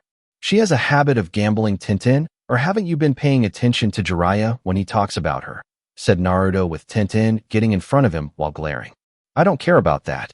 I'll admit, Tsunade-sama isn't like I imagined her to be when we first met. What I want to know why you altered the bet, Naruto. What you're asking of Tsunade and Shizen is perverse," said Tenten while Naruto just shrugged. "And what if it is? You think I'm the only one in the world who would make such a bet regarding another human life? The slave trade has women and men auctioned off all the time. Bets are made with slaves being currency all the time. Winners keep and the losers weep, Tenten. And don't say women don't partake in the slave trade and have men as their slaves either," said Naruto, seeing Tenten was trying to rebuke him, but saw no way around the truth and let out a sigh. "It's still perverse," said Tenten with Naruto walking around her. "If you had a male slave, would we really be having this conversation?" said Naruto with Tenten looking red with anger at the idea of herself having some kind of male slave to do her every bidding. "Then again, it all depends on how just powerful my slave would be and how cute he is when I make him mine." "Huh, wait, what? Why did I think that? Damn you, Naruto. You are corrupting me," thought Tenten while trying to shake such things from her head. "I love corrupting people to my side. Just like my forefather in Outworld," thought Naruto with his smile increasing while seeing Tenten shaking her head. "With Tsunade, Shizen, and Jiraiya. So he's the long-line descendant, not only the sage of Six Path, but that of an emperor from another realm called Outworld," said Tsunade while finding this hard to believe. "From what Naruto told me in the meeting he had with the other governing bodies of Konoha in the room, I believe him, Shizen. From what's been spoken regarding the Gaki's entrance into the Chunin exams, he appeared through a portal of some kind, and his attire is similar to his forefather of an emperor named Shao Kahn. The guy did some kind of magic on the kid seal to merge Kyuubi and Naruto together while putting the boy through the grinder during the whole month spent training. It's kind of scary when you think about it," said Jiraiya, seeing Tsunade's eyes widen, and Shizen now became concerned when seeing the Sannin stiffen. "I don't understand. What's wrong? Why do you suddenly look afraid, Tsunade-sama?" said Shizen, seeing Jiraiya let out a chuckle. "Because Naruto's still young and could take on the two of us at the same time on even ground. He's 12 years old and not even fully grown yet. Just imagine what he'll look like when the kid's a full-grown mature adult," said Jiraiya with Shizen doing just that with the image of a taller, muscular, and physically dominate-looking figure. "Oh, okay, Kami," said Shizen, as she realized that Naruto had yet to reach his limits, if any limit at all, and there was not telling when that would happen. "The kid will practically be unstoppable," said Tsunade finally. "The kid's unstoppable already. I don't know what the Gaki's plans are for the future, but something tells me his plans far exceed the desire to be Hokage, and his goal in life is to strike it big," said Jiraiya, knowing the kid would never consider the position of Hokage, and even if he did, it was going to be a very violent transition. "So why put it on me then? Why not let the kid have it now? Let Naruto rule the damn village after coming out on top," said Tsunade with Jiraiya shrugging. "Because Naruto won't take the title of Hokage. Like I said before, Tsunade, he has his sights set on something bigger, grander, and more prestige in mind for someone of his power," explained Jiraiya while giving Tsunade a knowing look to put two and two together in terms of what Naruto wanted. "No, he actually wants to become an emperor? Like Shao Kahn is in Outworld?" said a startled Tsunade, seeing Jiraiya nod. "Yeah. Why rule a village when you can rule the world?" said Jiraiya, who then let out a sigh and took a sip of the drink at a small drinking stand. "I see," said Tsunade, as she would probably consider the title of Hokage to be pointless if such power in Naruto's possession was her own, and wanted to do more than sit in an office pushing paperwork. "What are you going to do about the bet? The kid's potential is immense. I'd be worried if I were you, Tsunade," warned Jiraiya while looking from Tsunade to Shizen, currently fidgeting nervously with worry that the slug princess would lose another bet. "Again, for what it's worth, Shizen, I'm sorry I put you in this situation, and even more sorry should I lose the bet," said Tsunade, with Shizune nodding with a feeling in both their guts that the bet was already lost. With Naruto, 3 days later. Naruto himself was mediating in a nice, secluded spot where he felt would help him focus his energies that raged within his body in order to complete the bet made with Tsunade. It was difficult sometimes. The Rasengan was not easy to make, maintain, and then use in that order. It took a certain level of power, control of it, and the means to stabilize the orb long enough to unleash the energy. Despite being this powerful being, Naruto knew it was not easy to master this kind of technique, and the 1 year in Outworld was only the means to reach a level where the lack of control wouldn't be a problem. Kurama's power was incredible. The fox had many memories that even now traveled through his mind, calling out to him, and the desire for revenge against those responsible for putting him in a cage. Naruto himself felt the same way, as he felt Konoha was his cage, and desire a way to break free from the walls of the society living in it. He would have to wait. Be patient. With every passing day, Naruto was getting stronger, his enemies getting overconfident, and the bars that were Konoha's walls were rotting. It would be a few more years at least before his conquest could begin, and only after he had gained enough followers to his cause. It's been a long time. Thunder God, said Naruto, as he felt the presence of Raiden now standing behind him barely 10 feet away from him, and could feel the Elder God's rage aimed at the Earthrealm version of Shao Kahn. The last time I stood before you at this range, the fox was sealed inside your body, and I was having a discussion with the Sandaime Hokage, said Raiden, knowing any attack on the boy on his end would result in the Elder Gods attacking him. I know. Shao Kahn saw the memory of that moment, and told me about your little plan you concocted with him to turn me into the village's pet. Though that was the minor part of the plan, since you wanted me to be a slave to your own machinations, knowing I was the child of prophecy. I was beyond your direct control, your very influence. So you had others under your influence use theirs on me to be an extension of themselves, and yours too, by that action, should you ever call upon them for help. Am right so far, said Naruto, with Raiden narrowing his eyes at him. Earthrealm needs to be protected from outside forces. Even if the Elder Gods decree no one may attack the realms without their permission, it won't stop someone or something from trying. You are going to be a deterrent from such foes. Only now are you the very thing I have deemed a threat to this realm, said Raiden, with Naruto laughing at him. So, I am your greatest fear aside from Shao Kahn's return. Doesn't matter. You can do nothing to me, Elder God. Leave my sight. I have to train in using my new technique, said Naruto, waving him off, while Raiden looked angrily at him. So arrogant. Just like Shao Kahn, exclaimed Raiden, with lightning flashing around his body. Leave me alone, Raiden, or I will make you, said Naruto, with Raiden not listening. That sounded like a challenge, boy. Are you challenging me to mortal combat? Said Raiden, knowing once the boy issued the challenge, he was free to attack and destroy Naruto. No, not now. Not yet. I know what you are trying to do, Raiden. I can see it in your eyes and hear it in your voice, the desire to fight me without facing the other Elder Gods. That will not happen until the time is right, said Naruto before getting off the ground, and just walked away from the shocked Raiden. Fight me now, coward, called out Raiden impatiently while charging his hand with lightning and prepared to attack. You'd shoot me with lightning in the back? I thought you were honorable, Lord Raiden. Don't tell me you've changed after all these years, said Naruto, while looking back and grinning at the angry Elder God. I will show you no mercy. For the good of Earthrealm, I will stop you here and face the judgment of the Elder Gods in the end, said Raiden, with Naruto narrowing his eyes at him. I see. Well then, allow me the opportunity to make the first move, said Naruto, as he vanished from Raiden's sight, and the Elder God felt an energy orb plunged into his gut. The Rasengan. The attack itself sent the shocked Elder God flying back and looked at Naruto with anger in his eyes before shooting lightning at the boy. The attack sent the boy back, and he was crouching slightly to endure Raiden's lightning before jumping into the air with the Wrath Hammer in his hands. Raiden teleported away, a few feet behind Naruto, and shot out lightning from his hands yet again. But Naruto wasn't going to be hit so easily, as he had used his speed to dodge the attack, and then slammed his Wrath Hammer onto the ground to cause a massive tremor to throw the Elder God off his feet.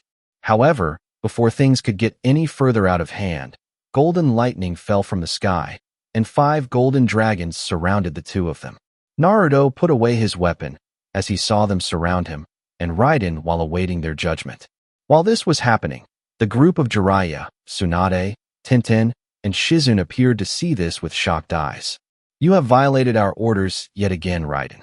You put all of Earthrealm in jeopardy with your actions," said the Elder Gods at the same time. "This boy is a threat to the realms. Surely you see it as I do. Shao Kahn is a threat we can handle should he invade," said Raiden in an attempt to plead his case. "Silence. It is not just Shao Kahn you risk unleashing upon Earthrealm, but the other forces lurking in the shadows of the different realms awaiting the day when they have a means to attack without our interference.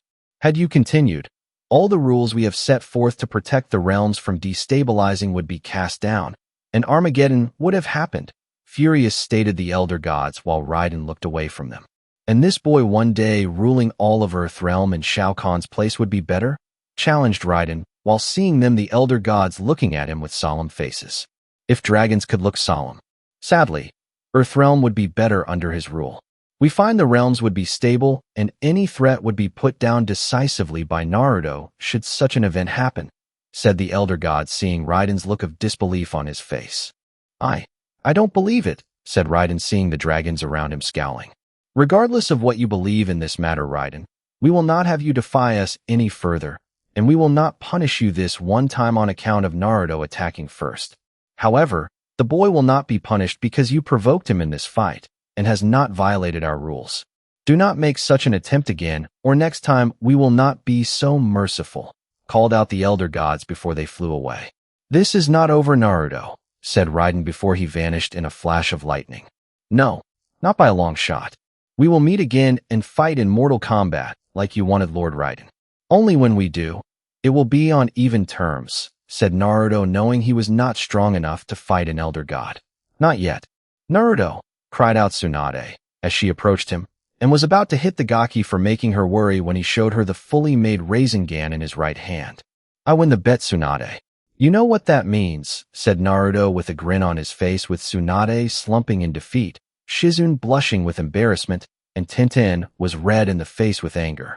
Jiraiya was stuck between being perverted and being cautious around the women near him when he acted perverted. "Damn it.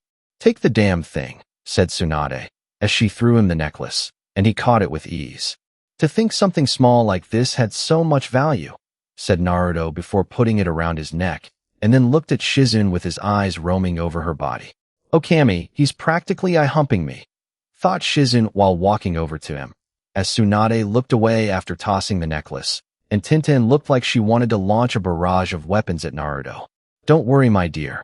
The fun won't start until after we get back to Konoha," said Naruto before taking her hand and kissing it while letting some of his power travel through the woman's body to the brain, where it would influence her to see things his way from now on. "I understand, Naruto-sama," said Shizune while blushing, while Naruto just laughed at seeing how shy she was right now. It reminded him of Hyuga Hinata. Must not kill. Must not kill. Must not kill, thought Tenten and Tsunade at the same time, though for different reasons. "Let's go? I have the grave of an old fool to fill in when we get back to Konoha," said Naruto, as he was walking with Shizune beside him now, and Tenten following with narrowed eyes at the two. "Fucking perverted jerk," thought Tenten, despite the fact she felt a tad jealous right now. "Come on, you old pervert. Time to head back home and fix what's broken," said Tsunade, knowing this was going to be fun. Jiraiya grumbled and followed after them, while mumbling about not getting any respect. Chapter 4 Recruitment begins. Naruto watched with amusement how Orochimaru's former bodyguards shrunk back in fear of him when he entered the interrogation room.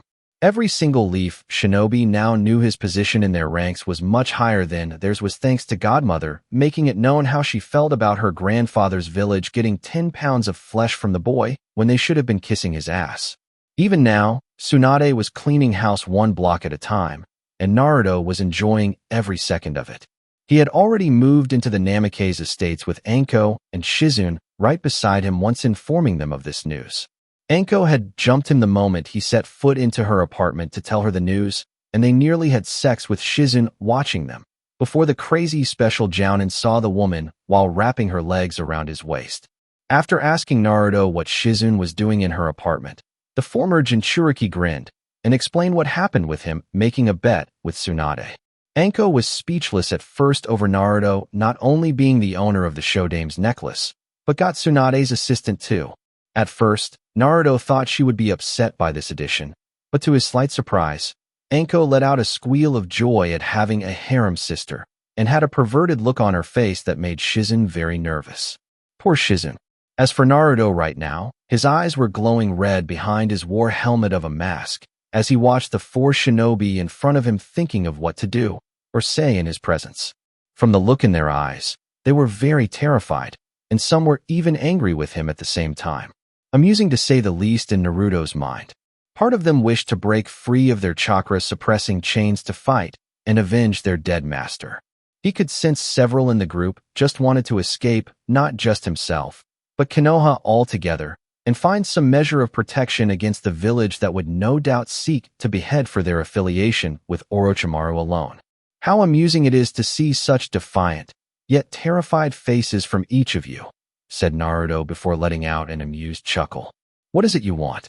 Why are we here together as a group? Said Kidomaru while seeing the person responsible for Orochimaru's death look like he just gained their very souls. Because I don't want to talk to each of you one at a time. I want to talk to you as a group, said Naruto while crossing his arms in front of himself. About what exactly? Said Jirobo curiously. About the 4 of you joining me, said Naruto with the group looking at him while like he was crazy. Are you fucking crazy? Exclaimed Tayuya while Naruto just let out an amused chuckle at her outburst. Perhaps. Still, it is an offer to consider. I would think you would all jump at the chance. It's either join me or be imprisoned if not executed. I find either such punishment to be a waste of talent and potential you each possess. Orochimaru saw potential, which is why he chose each of you to be his bodyguards, and that is not something to ignore lightly, explained Naruto. And how do you know that? Questioned Sakan while Naruto smirked at him. Because I have all his memories. I have all his knowledge and everything he's done. The benefit I gained from ripping out his soul before putting it into my body. While I can't use a good portion of that knowledge on account it was meant for the Sannin alone, I can still use the memories the man has of the promising recruits in each of the many bases I know he possesses in Rice Country, said Naruto, with the group looking shocked by this news. So we're trading off from one master to another? Said Yukon while popping out of his brother's back. Would you prefer imprisonment or death? A waste of your potential and talent? I have plans for this world. If you only knew what I do, seen what I have seen, you would not hesitate to join me in my conquest, said Naruto, his power radiating out of him. What the fuck are you talking about? Conquest? What the fuck do you mean by that? Are you actually saying you are going to launch some kind of campaign to take over the world? Questioned Tayuya with Naruto glaring at her for basically making it sound like his ambition was a fool's errand.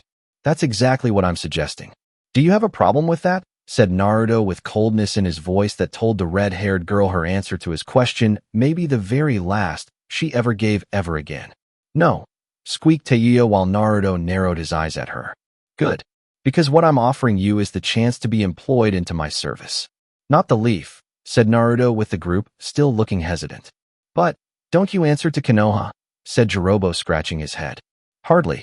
I may wear the headband of the leaf, but I'm not loyal to the governing body running things, and they don't exactly hold me in high regard either for what I once held, explained Naruto with the group in front of him looking at one another.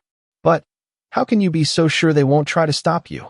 Said Yukon with Naruto, just smirking at him. Because they don't have the strength to stop me, said Naruto simply. What do you guys say? Should we join him? Or do we rot in prison with the high risk of being executed? Said Kidomaru with each member of the sound for going into their own little huddle. He did kill Orochimaru, said Jirobo, knowing few could do that. Konoha hates us. They'll make us rot in prison just for the invasion alone and kill us for being Orochimaru's bodyguards, said Sakan with Yukon nodding in agreement. You're not suggesting we trust this asshole? Whispered Tayuya with the others looking thoughtful. We don't have much of choice, Tayuya. I say we at least give him a chance. The power he's wielding makes Orochimaru look like a joke. He tore through every shinobi in his path during the Chunin exams like they were nothing, said Kidomaru with the others nodding in agreement. All in favor, said Sakan so they could put it to a vote. Aye, said the sound for at once. All oppose, said Yukon with everyone giving him a are you serious? Look. We all said yes you stupid fucktard. yelled Tayuya while strangling the life out of Yukon. Enough, said Naruto before stomping his foot to shake the ground around the four in front of him. Sorry, said Yukon and Tayuya at the same time. Good. I've made arrangements with someone I can trust to make sure you get out of here while serving me. Screw this opportunity up, and you will be wishing she kicked your ass instead of me, said Naruto before freeing them from the restraints. Wait, you said she? Who exactly? Said Jirobo, wondering who in Konoha could have the power to let this happen. My godmother and the new Gondame Hokage of Konoha. You may know her since she was Orochimaru's former teammate and fellow Sannin. Senju Tsunade, said Naruto, walking out with the group, just following with shocked looks on their faces. This guy's got the Hokage in his pocket? Holy shit, thought Tayuya while seeing Naruto leading them out of their interrogation section of the Hokage Tower. Meanwhile, Naruto himself was smirking, though none of his new subordinates could see it for obvious reasons, and the fact the councils were fuming over the fact Tsunade came back to be Hokage. Barely in office for 5 measly minutes, and already they sent one of their little messengers to inform Tsunade of their demand for a meeting. Naruto was in her office at the time and gave his godmother a "I told you so" look before following her to the meeting. And naturally, he was subjected to their glares with hateful words about him even being in the room, much less alive. Flashback 1 week ago. What is the meaning of this? I'm Hokage for barely a few minutes, and already you bakas are trying to boss me around, said Tsunade, coming into the room and looked peeved at the group in front of her before sitting down in the Hokage's chair. We felt it was imperative for you to have this meeting with us to discuss the thing that has joined you for this meeting, said Koharu while glaring daggers at Naruto. He has a name, Koharu-san, and it's Naruto. If you don't call him by that name, I will rip out your bones one by one in a public execution. And that goes for the rest of you. Do I make myself clear? Exclaimed Tsunade while glaring at the older woman, flinching from the threat. Yes, Hokage-sama, said the other members of the councils, though they did so with a certain reluctance. Good. Now why am I here for this meeting? What is there to discuss that couldn't wait until I had time to settle into my position as Hokage? Said Tsunade, with the councils glancing at Naruto, and she understood what they were referring to about him. We wish there to be restrictions placed on the Naruto Uzumaki Naruto. He has to be punished for his assault on various Konoha shinobi and the Sandaime Hokage himself. Give how Hiruzen was your sensei. I thought you would wish to give the order and make it official with us being witnesses, said Hamura, while Tsunade narrowed her eyes at him before glancing at the other members of the councils, all eagerly awaiting for their new puppet for a Hokage to give the order. The order to restrict Uzumaki Naruto's movements and punishing him for the charges stated are hereby denied, said Tsunade, which made many on the councils to look surprised by this, and voiced it too. Tsunade, be reasonable. Look at what that monstrosity has done. He must be punished, exclaimed Koharu while ignoring Naruto, chuckling at them for their random pleas for Tsunade to reconsider. He is a threat to Konoha. He nearly killed the Sandaime. In fact, Hiruzen would have died had Jiraiya-sama not interfered at the last moment and stopped the final blow to Hiruzen. Hamura furiously stated while pointing at Naruto. So you claim, Hamura-san, but I happen to know the other side of this little story that you are telling, and the secret you are not telling me, said Tsunade, with the shinobi council squirming a bit since they were indeed keeping a secret from her. And what secret is that? Said someone on the civilian council. That Naruto is my godson. That I was lied to by the Sandaime in believing he died. That I was supposed to stay in Konoha and raise him like he was my own son. Of the abuse he suffered with the Sandaime, keeping Jiraiya in the dark to prevent one of his godparents from doing something about it, said Tsunade, while seeing how those that knew were squirming in their seats under her piercing gaze. It was considered necessary for the good of Konoha, said Danzo at last, with Tsunade's eyes redirecting themselves to him. It was treason. His parents specifically requested this in the event of their deaths. Or do the wishes of late Yondaime Hokage mean nothing to any of you?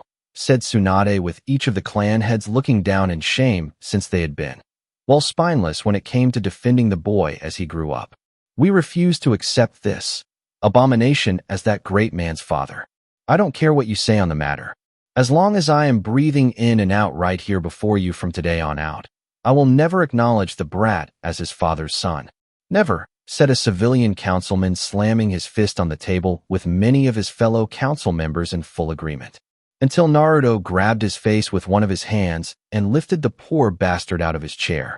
Then I think it's time you stopped breathing in and out, said Naruto before snapping the man's neck with ease and tossing the corpse away like it was nothing. You arrest him for the murder of Councilman Takeda, said Hamura, while Danzo held back the smirk, knowing once the boy was restrained, he would begin to work the conditioning needed to turn the village's weapon into his loyal pawn. Stand down. No one is arresting Naruto. Not while I am Hokage, said Tsunade, seeing her Anbu obeying her, though she could tell it was with reluctance. Tsunade, cried out Hamura in protest, but her glare shut up anything else he wanted to say, and knew any further complaints would be ignored. No, all of you shut up and listen to me. I am the Gondame Hokage. My word is law. I say any attempt to abuse, hurt, or kill Naruto will no longer be tolerated. I call it the if you try then you will die law, said Tsunade, with Naruto grinning further, and every member on the councils were protesting until the Hokage slamming her fist onto the table to make it known she was the one in charge. Hokage-sama, is it possible to request medical assistance for my daughter? She has yet to fully recover from her injuries suffered roughly a month ago during the Chunin exam preliminaries, explained Hayashi, while Tsunade nodded. I will do that later today. Who else needs to be healed? Asked Tsunade, since she needed to heal quite a few people after Orochimaru's failed invasion attempt. The last Uchiha. He was ruthlessly maimed by him during the Chunin exams, said Koharu while pointing at Naruto in an accusing manner. He was late to his own match and was disqualified. The Uchiha dared to challenge me and interrupt my fight with Sabaka no Gaara, explained Naruto, with the councils all glaring at him. You still had no right to hurt him, said a civilian council member angrily. Like he tried and failed to do with me? Questioned Naruto, with the civilian councilman remaining silent. I don't have time to deal with all this arrogant bullshit. This meeting is now over. Get the hell out, said Tsunade, with the councils looking displeased at having their meeting ended by her. I told you so, said Naruto, with Tsunade glaring at him now. So what do you intend to do now? Questioned Tsunade, with Naruto grinning at her. I need recruits for my plans for the world. I need my own army. And I know where to start looking, said Naruto before leaving the new Hokage to her own devices. In flashback. So where to now, boss? Said Sakan, now that they were free and given new headbands with the leaf symbol on them just to keep the village off their backs. To Rice Country, of course. Kabuto escaped during the failed invasion, and he will try to take control of things in Orochimaru's absence. I will not allow that, said Naruto, with his group heading out for their intended destination. On a nearby rooftop, a Root Anbu was watching them leave, and then left to report this news to Danzo. Root HQ. So the brat left with the sound for Rice Country, said Danzo while rubbing his chin in thought. Yes, Danzo-sama. He is apparently heading there to not only recruit an army, but to kill Kabuto as well, and take complete control of the village, said the Root shinobi assigned to watch Naruto. Not good. Orochimaru's former bodyguards know I was involved with the Snake Sannin for years after he abandoned Konoha.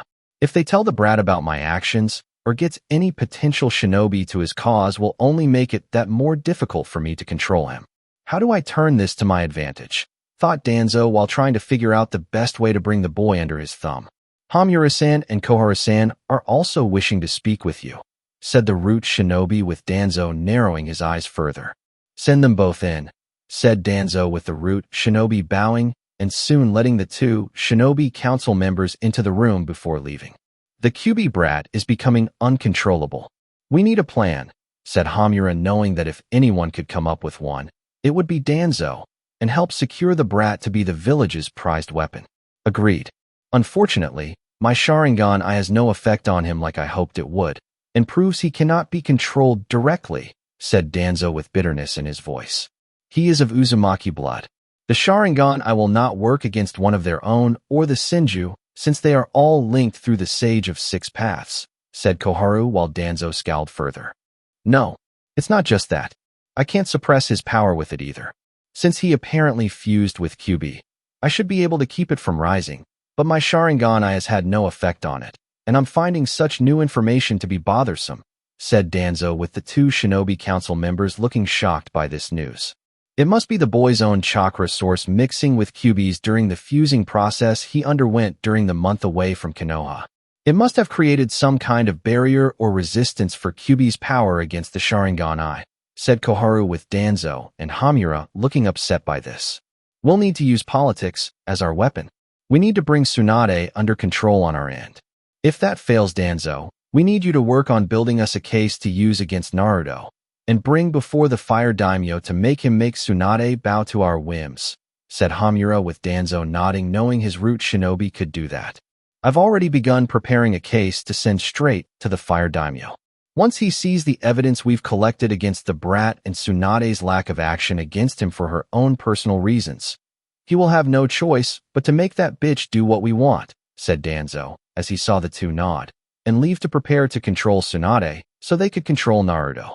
Rice Country Sound Village.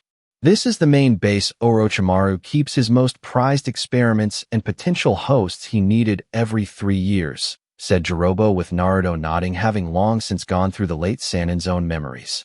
There was a lot of dirt the Sannin had on key people in Konoha and would use against them if they tried anything. Yes, I know. Several in particular shinobi intrigue me, said Naruto, as he headed into the village below and into the secret underground chamber in one of the buildings. They group walked down the corridors, ignoring the weak or dead bodies in the cells they went by until they made it to the lab area. They saw Kabuto looking over some monitors, looking over notes, and completely in his work. On a table not far from the medic Nin was an albino, who was being monitored, and looked like he had been crying earlier. From what Naruto recalled from Orochimaru's memories, this one was called Kimimaro, and was the last of the Kagaya clan formerly of Mist and Water Country. The man also had lung cancer, and thus his honored opportunity to be Orochimaru's new body had been taken from him. You? Said a shocked Kabuto, as he turned to face Naruto and Orochimaru's former bodyguards.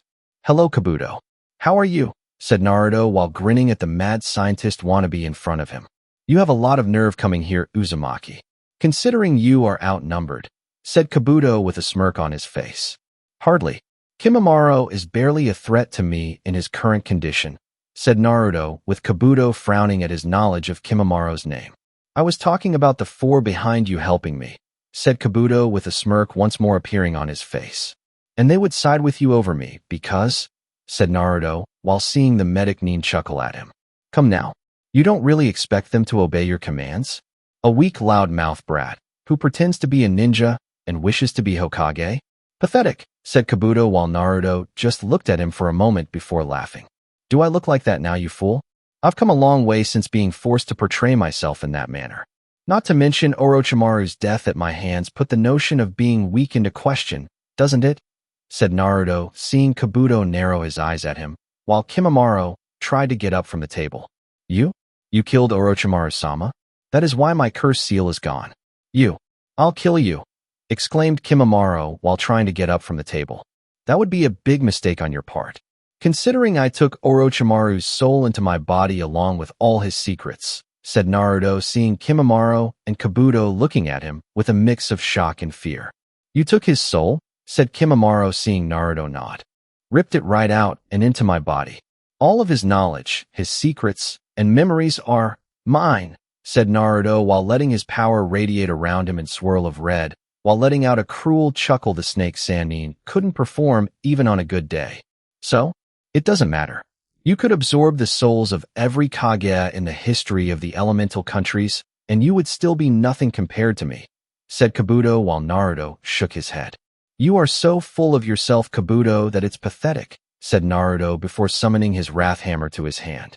We'll see who is pathetic when I cut you open and dissect your body, said Kabuto, as he had his hands coated in chakra and ready to use chakra scalpel to cut through his enemy. Fight, yelled Naruto, as he hit Kabuto with shadow charge and sent the shocked medic Nin flying back into his work he had been studying moments ago. You'll pay for that, cried out Kabuto, as he was covered in chemicals and other things with his notes being ruined in the process. Unlikely. I wouldn't expect some second-rate nutcase to understand what I've become since you last saw me during the Chunin exam preliminaries, taunted Naruto with Kabuto snarling at him. Second-rate? I'm the greatest medic Nin in all the elemental countries, exclaimed a now angry Kabuto with Naruto shaking his head in disagreement. My godmother would disagree with you. Naruto shot back with Kabuto scoffing at him. That dried-up old bitch? She's wasted over a decade getting drunk, gambling her money away, and wallowing in self-pity over those she lost with a fear for blood. How can she be a medic neen of such supposed high caliber if she fears blood of all things? In my mind, Senju Tsunade is nothing more than a fake, a fraud. Snapped Kabuto with the enemy in front of him no longer looking amused, and in fact looked deadly serious. Without warning, Naruto struck Kabuto in the face with this wrath hammer after moving in a burst of speed the former right-hand man of Orochimaru hadn't anticipated. The force behind the blow sent Kabuto flying through the wall. His ability to heal was already in the process of healing the crushed part of his face, and had to admit to himself that it hurt. A lot. The next thing Kabuto knew, Naruto was upon him, landing blows, left and right, as each hit broke bones and caused internal bleeding. Before he could focus on how Naruto did that, Kabuto found both his hands stabbed by spears made up of red chakra, and saw his enemy summon Kusanagi to his hands with the dragon symbol now etched into the blade just above the hilt. For your insult against my godmother, I will see to it your death is slow, painful, and the screams echo throughout the entire village, said Naruto before thrusting the blade into Kabuto's chest, and sure enough the man did scream loudly. The poison from the sword was working on him internally, and the power from Naruto was being channeled into the sword to burn Kabuto's flesh, if not the internal organs from the inside out. All Kabuto could do was scream in pain, as his body was fighting a losing battle and healing itself, while Naruto's killing blow was destroying him. Nothing he had in his arsenal of jutsus that Orochimaru had him learn were helping in this matter, and could not escape his slowly agonizing death from happening. Remind me not to piss Naruto off anytime soon, whispered Kidomaru the others, as he, like the rest of his group, saw Kabuto become an unrecognizable corpse on the ground, and Naruto removing Kusanagi from the remains. Fatality, said Naruto before sending the sword away, and turned to face the shocked Kaguya seeing the power before him. Such power. It is beyond that of Orochimaru, said Kimimaro in disbelief, while seeing Naruto's power recede back into him. As is your illness in being treated by normal medical means, said Naruto, as he walked over to the weakened Kaguya and saw him look down in shame. My illness prevented me from being Orochimaru's newest host. It has been a bane on my clan since it's found and strikes those amongst it who are the strongest, said Kimimaro with the look in his eyes that showed he cursed the god responsible for creating such a disease. Really? That's a real shame. Your bloodline reminds me of the Tarkatan warriors I've seen in Outworld. They have similar, yet different abilities in the ways of using their bones as weapons, and I am curious to know how that is possible, said Naruto, seeing Kimimaro was shocked to hear such information. It has long been spoken as a legend among my clansmen that our bloodline came from a demon with such abilities, who gave into his lust, and mated with a human female.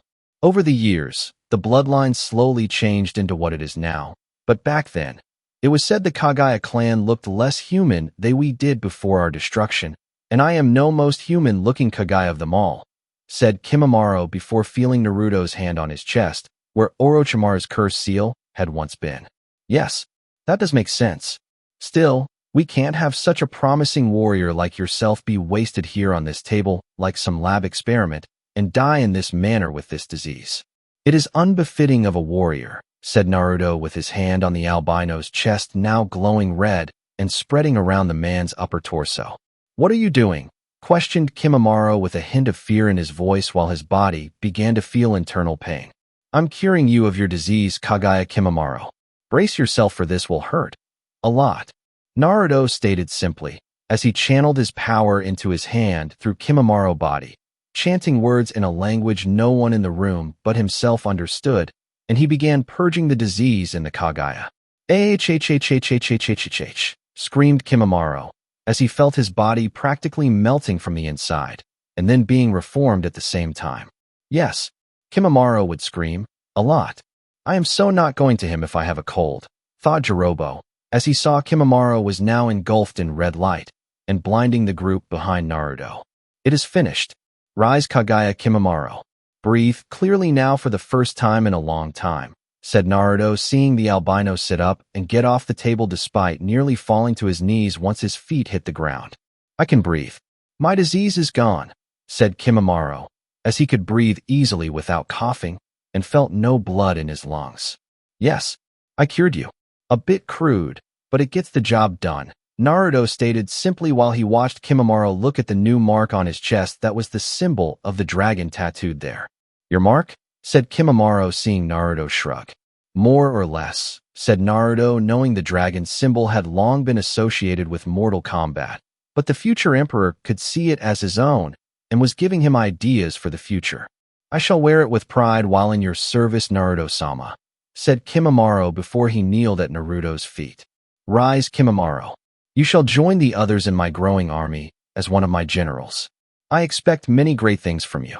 I do not tolerate failure lightly, said Naruto, seeing the Kaguya in front of him nod in understanding. I understand, Naruto-sama, Kimimaro stated with the utmost understanding in his voice. Good. Follow me. All of you. We have more potential recruits to free from their prisons the snake locked away, said Naruto before heading down the hall to another room where a large corked bottle held what looked like ordinary water in it. Picking up the container, Naruto looked at it for a second before grinning, knowing what was in this, and smashed the container on the ground.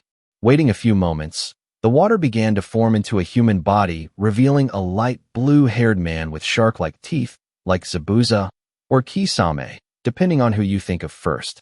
This new person looked around to see the sound for Kimimaro, and the most muscled he had ever fucking seen, standing barely a foot from him. What the hell? Who are you? Questioned the man with Naruto grinning at him.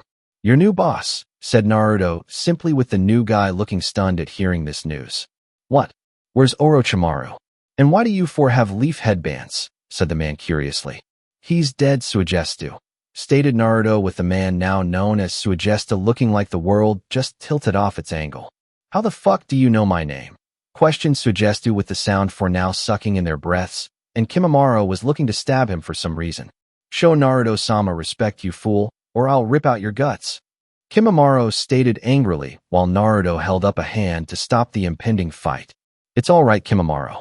He's curious about how I know his name when none of you gave it to me, said Naruto like it was the simplest answer in the world. You could say that, said Suigesta carefully while wondering what made Kimimaro of all people turn from being a loyal fanatic of Orochimaru to this kid in front of him. I know your name because Orochimaru knew your name. I killed Orochimaru by taking his soul into my body and digesting it, as if I was the Shinigami himself. All his memories of what he's done, his knowledge, and skills that I can use are all in my head. I know all I need to know about you, Suigestu, said Naruto calmly, while Suigesta felt a little freaked out at hearing the way the Sannin kicked the bucket. Okay, you freed me. Now what? Said Suigesta, wondering what was going to happen now. Now you join me in my plans for this world, said Naruto in a matter-of-fact tone. And why the hell would I join you? One crazy lunatic with delusions of grandeur for another is not my kind of thing. I have my own ambitions in life, and I'm not wasting it following some warlord wannabe just because he freed me from that glass prison, said Suigesta with Naruto in front of him, narrowing his eyes before grabbing the shocked man by the throat and lifting him up off the ground. I suggest you choose your words more carefully, Suigesta-san, for they could be your last. I know all about your ambition in wanting to possess the swords belonging to the 7 swordsmen of the mist. I have no intention of denying you that ambition. What I intend to do is conquer lands and fight all those that oppose me. I need generals who will lead my armies throughout the world and united under my banner, under my rule. I know all about your desire to spill blood, and my war will give you plenty of it, Naruto explained before dropping Suigestu on the ground. You're not messing with me? You're not pulling my leg, said Suigesta, seeing Naruto looking at him with smoldering eyes. Hardly. Now get off the ground, Suigestu. I have 2 more potentials to recruit from this place, said Naruto before turning around and leaving the room with his slowly growing army following him. The group soon went to another cell with seal tags on it to keep whoever was in this room locked up tight, with no hope of escape unless someone from the outside opened it. With a swing of his just-summoned Wrath Hammer, Naruto destroyed the cell door and walked in like he owned the place. Inside the room was a tall man with orange hair sitting on the ground and looking up at his newest guest. Who are you? Said the orange-haired man. Your new master. I know of your fear. Fear for your power. Serve me loyally, and I will ensure it is controlled, said Naruto with the man shaking his head. No one control it. I can't even control it. What could you possibly have that makes what I possess controllable? Questioned the man with Naruto grinning at him. Kimimaro for one. I know he can help you keep your condition in check. I can also give you access to the best medical mind in the world. If she can't fix or stabilize you, then nothing will, answered Naruto with the tall man now getting off the ground and looking at Kimimaro, who gave a nod that what was being told was the truth. My name is Yugo. I am yours to command, my master, said Yugo before he bowed in front of Naruto. Good. Welcome to your future emperor's army, said Naruto before putting a hand on the man's shoulder and made a hand motion for the group to follow him once more. This time, they went to another lab area instead of a cell, though it looked like there were seals on it to keep whoever was in the lab from escaping. Once again, Naruto smashed down the door, which made the person in the lab, a young girl with red hair and glasses, shriek in fear at the sudden intrusion into her prison. This girl was apparently taken some time recently within the past month, as she wore attire worn by grass shinobi, and even had the headband on, though it looked like it had gone a few rounds with Goro in Mortal Kombat. Who are you? Asked the frightened redhead, as she saw this person she had never seen before enter the room and practically tower over her frightened form. Someone who is in need of your sensory-based talents and your recent interest in the medical arts, answered Naruto with the bespectacled girl still shaking in fear of him. Forced interests, said the red-headed girl. Still, it is an interest you have excelled at since being here in such a short time, and I can make such a skill reach its full potential with the teacher I have in mind for you to learn from, stated Naruto with the girl looking at him with more curiosity than fear. Who? Questioned the girl. Senju Tsunade. My godmother, answered Naruto with the girl's eye bugging out to the point where she almost lost her glasses. What? Senju Tsunade is your Gigi godmother? Asked the girl with the idea of Tsunade being the godmother to this guy being unbelievable. He was huge, muscled with muscles in ways she couldn't begin to understand. What was the Senju woman feeding him? Did she even want to know? And the power. It was all over the place from what she could sense, and seemed to be from a never-ending well full of it. Yeah, she's also the new Hokage of Konoha, so I have a lot of pull. If there is one thing my godmother knows, it's seeing who has talent in her field, and judging from all of the memories of Orochimaru. You have it, stated Naruto with girl looking shocked by how he had Orochimaru's memories. Are you Orochimaru? Questioned the girl with Naruto laughing at her. Hardly. I am no more Orochimaru than Taiya, answered Naruto with the Taiya's face turning red with anger, and the others were snickering. Shut the fuck up before I kick and punch you all in the balls, yelled Taiya, while shaking her fists at them with her team looking away while they whistled nonchalantly. Then how exactly?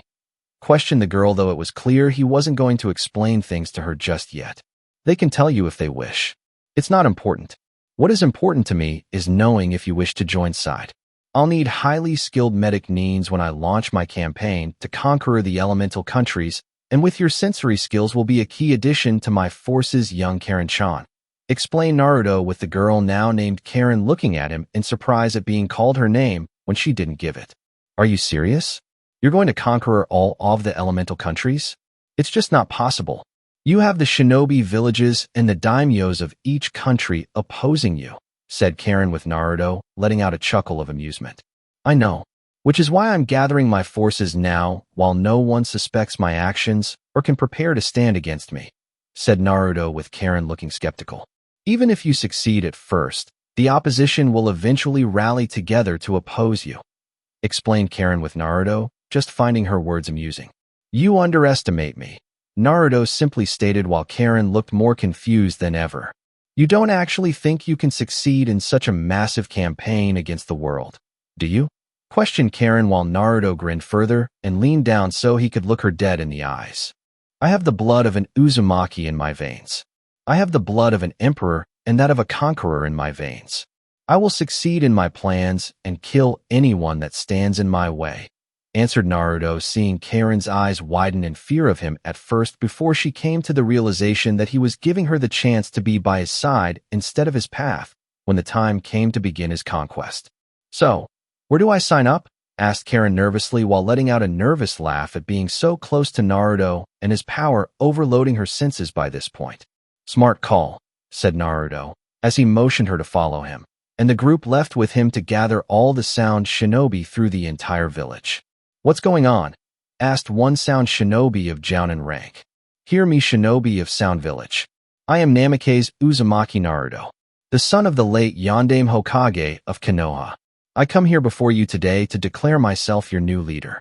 If you have not already heard the rumors of how Orochimaru died or who killed him, then let me fill you in right now of all the facts. It was I who killed Orochimaru of the Sannin, and the rumor regarding his very soul being ripped out from his body is in fact true.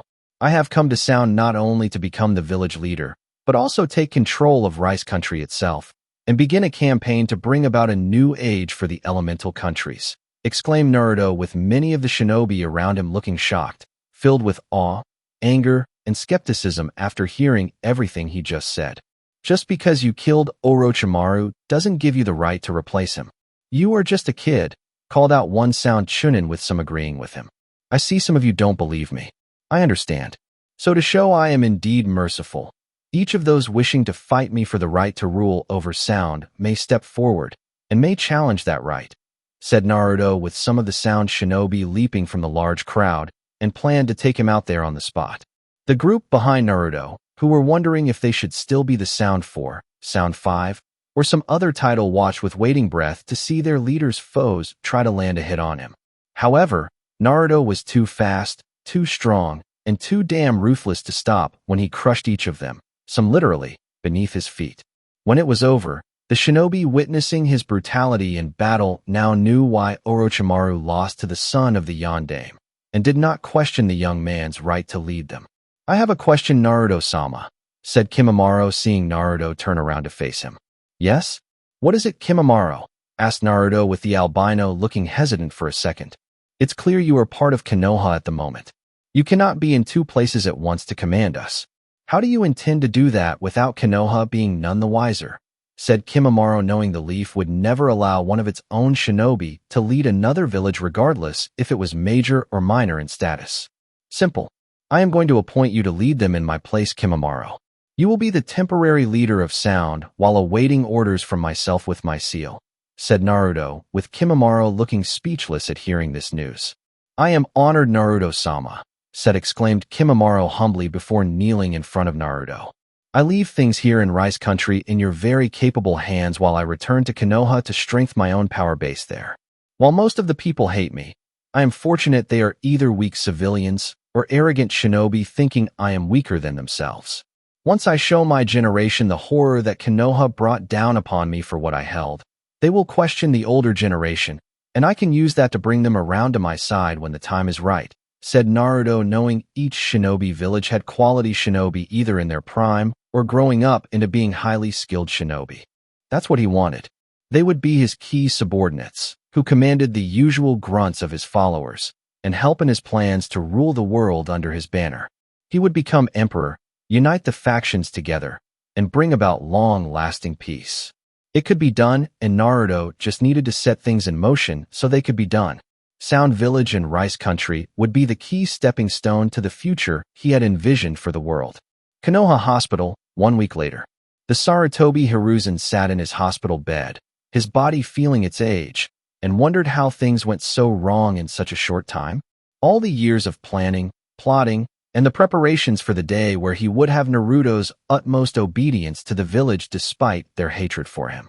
It had been subtle manipulations, worthy of his title as the Kami of Shinobi, and a testament to his mind being as sharp as ever. How to guide on controlling Jinchuuriki that would be handed down from one Hokage to the next when Naruto could no longer be a Jinchuuriki and would donate Kyuubi to his child or one of his children if he had more than one. Now it was ruined by whatever forces outside of Konoha had conspired to usurp his plans for the village's future and cursed whatever had a hand in such a thing. What was worse was the fact Orochimaru had failed to kill him in their fight, like he wanted from the start, thanks to Jiraiya informing him of it during the month prior to the Chunin exam finals. All the Sandaime Hokage had to do was fight Orochimaru, cripple his former student, and die in the process to forever cement himself as a hero of Konoha. A great man, who could do no wrong, and loved no matter what past sins he did come to light. He would be absolved knowing that when it came down to it, their beloved Sandaime Hokage died for Konoha, and squared away any debt owed to the damn QB Jinchuuriki. It was perfect. Until that damn boy screwed it up. Now all of Hiruzen's past actions regarding Naruto were coming to light. His students were not happy with him, and the younger generation were questioning things about how the village was run. Impudent children. All of them had a lot of nerve to question his actions, knowing they were for the greater good. Impudent children. My students dare question me over my actions with Naruto. Bah. They are too sentimental. If they truly understood, they would support my decision and stop Naruto from becoming too powerful to control, thought Hiruzen, as he could only brood over what had happened, and wondered how he could rectify this situation despite not being Hokage anymore. Look at you. Even now the cogs in your mind turn to figure out how to save yourself from being figuratively dragged through the mud like you so rightfully deserve, said Naruto, as he came into the room and saw the former Hokage glaring at him. Foolish child. You will never understand what it takes to be Hokage, to make the hard choices in life, to make sacrifices that hurt those you care about, snapped Hiruzen with Naruto scowling at him. What is there to understand? You sacrificed me to the mob. You bowed to the whims of one pathetic elder god because he feared me, because of my heritage and the prophecy that would throw Earthrealm off its tilt. You sacrificed me without even considering that the action itself was wrong, that you were wrong in going along with it. You won't admit it even now, shot back Naruto with Hiruzen looking away from him. I regret nothing. I did what I had to do, Hiruzen said with Naruto scowling further. And if the elder god asked you to sacrifice your grandson, would you? Said Naruto, seeing Hiruzen look back at him dead in the eyes. If it's for the good of Konoha? For the world? Yes, said Hiruzen with Naruto letting out a chuckle. Now I see where Orochimaru gets his cruelty from. It's true what they say about evil. It's not born. It's taught, said Naruto before he suddenly grabbed the man's face and the old former Kage was trying to get free from the iron grip. HSMS KHF Jek file, called out Hiruzen while looking Naruto right in the eyes. Yes, Hiruzen. Pray to the elder god Raiden to save you. Pray to that toothless worm. You can do nothing. Your remembrance will be stained with lies and betrayal from your own making. A hypocrite to be remembered for all time long after the world you know comes to an end, stated Naruto before looking to his right, and the Hiruzen followed his line of sight to see the one person the old Kage didn't expect to see. His grandson, HSKHSKM, called out Hiruzen in the hopes that the boy would run to call for help. But all the boy did was glare at him. He heard everything, old man. Your grandson came to me, asking questions about what I was, why I tried to kill you during the failed invasion, why I was suddenly hating the very village I was supposed to defend. When I told him my reasons, he thought I can gone crazy and didn't believe his sweet old grandfather had a hand in things. So I convinced him to hear all the proof he'd ever need come from your own mouth. What you would do if it came down to making a choice between him and the village. I knew the choice you would make, but Konohamaru didn't, and wouldn't believed it unless you said it yourself for him to hear. Naruto stated with a sense of victory in his voice, while the old former Hokage looked at his grandson's betrayed-filled look that was on the young boy's face. No, Konohamaru, don't listen to him. He's bitter for what the village has done to him over the years, called out Hiruzen at last from beyond Naruto's grip, but the little boy just ran away, and had a look that told the old former Hokage that his grandson no longer trusted him. Do you see things clearly now, old man? My venom spreads. Your time has passed. Now is the coming dawn of my rule, said Naruto before pulling out the old man's soul into his body and was flooded with information the once proclaimed kami of shinobi possessed. The man's memories, knowledge, skills, and every jutsu the man knew in his arsenal was now under Naruto direct command. Letting out an amused chuckle, Naruto left the room while the sound of the old Kage's life signs went from a steady beeping to the deafening sound of flat lining that indicated when someone's life had ended. It wouldn't matter if Tsunade, a doctor, or nurse tried to revive the old man now. Once the soul was removed from the body, there was no life to save, and Naruto could honestly care less. The future emperor and ruler of Earthrealm had what he wanted from this action. Now to show those slowly siding with him where the bodies and skeletons in the closets of his enemies were buried. Amakatsuki HQ. Do you know why I am here? Questioned the figure in front of the man many in AIM would call Pain and their god in the village. No. Tell me. said Pain while Conan stood beside him in preparation to defend him against this uninvited guest. The threat of Earthrealm being conquered by Uzumaki Naruto is upon us. You along with a handful of people are capable of fighting against him and winning, said Raiden after appearing from the shadows to look at the man who used his puppets to bring out Pain, and the physically drained red-haired man looking at him while Conan stiffened at this news. Uzumaki Naruto? The Kyuubi Jinchuuriki? A threat? Questioned Pain in disbelief. Yes, Naruto is a threat. The blood of Emperor Shao Kahn of Outworld runs through his veins. Just like it does you. Uzumaki Nagato, said Raiden with both Nagato and Conan going stiff from hearing the elder god call Pain by his true name. And you wish me to kill my own kin? Said Nagato seeing Raiden nod. Yes, Naruto will destroy the world, as stated in the prophecy that has long foretold of his coming, and you must stop him. Do this, and I will ask my fellow elder gods to allow Yahiko to return to the land of the living, said Raiden seeing Nagato and Conan looking shocked by this. Why not do it yourself? Why ask us to this for you? Said Conan seeing Raiden looking at her now. Because the rules put in place by the elder gods forbids me from doing anything unless Naruto violates the rules himself. I cannot engage him until such a rule is broken, and when that happens he may become too strong to stop. It nearly happened with Shao Kahn ages ago during the era of Mortal Kombat, and the Emperor himself brought Earthrealm to his knees. Naruto has followed the path of Shao Kahn the Conqueror and intends to bring untold destruction until he rules over what is left, said Raiden seeing Nagato was considering his offer. All of my clan, said Nagato after a moment of silence. What? Questioned Raiden. You heard me, elder god.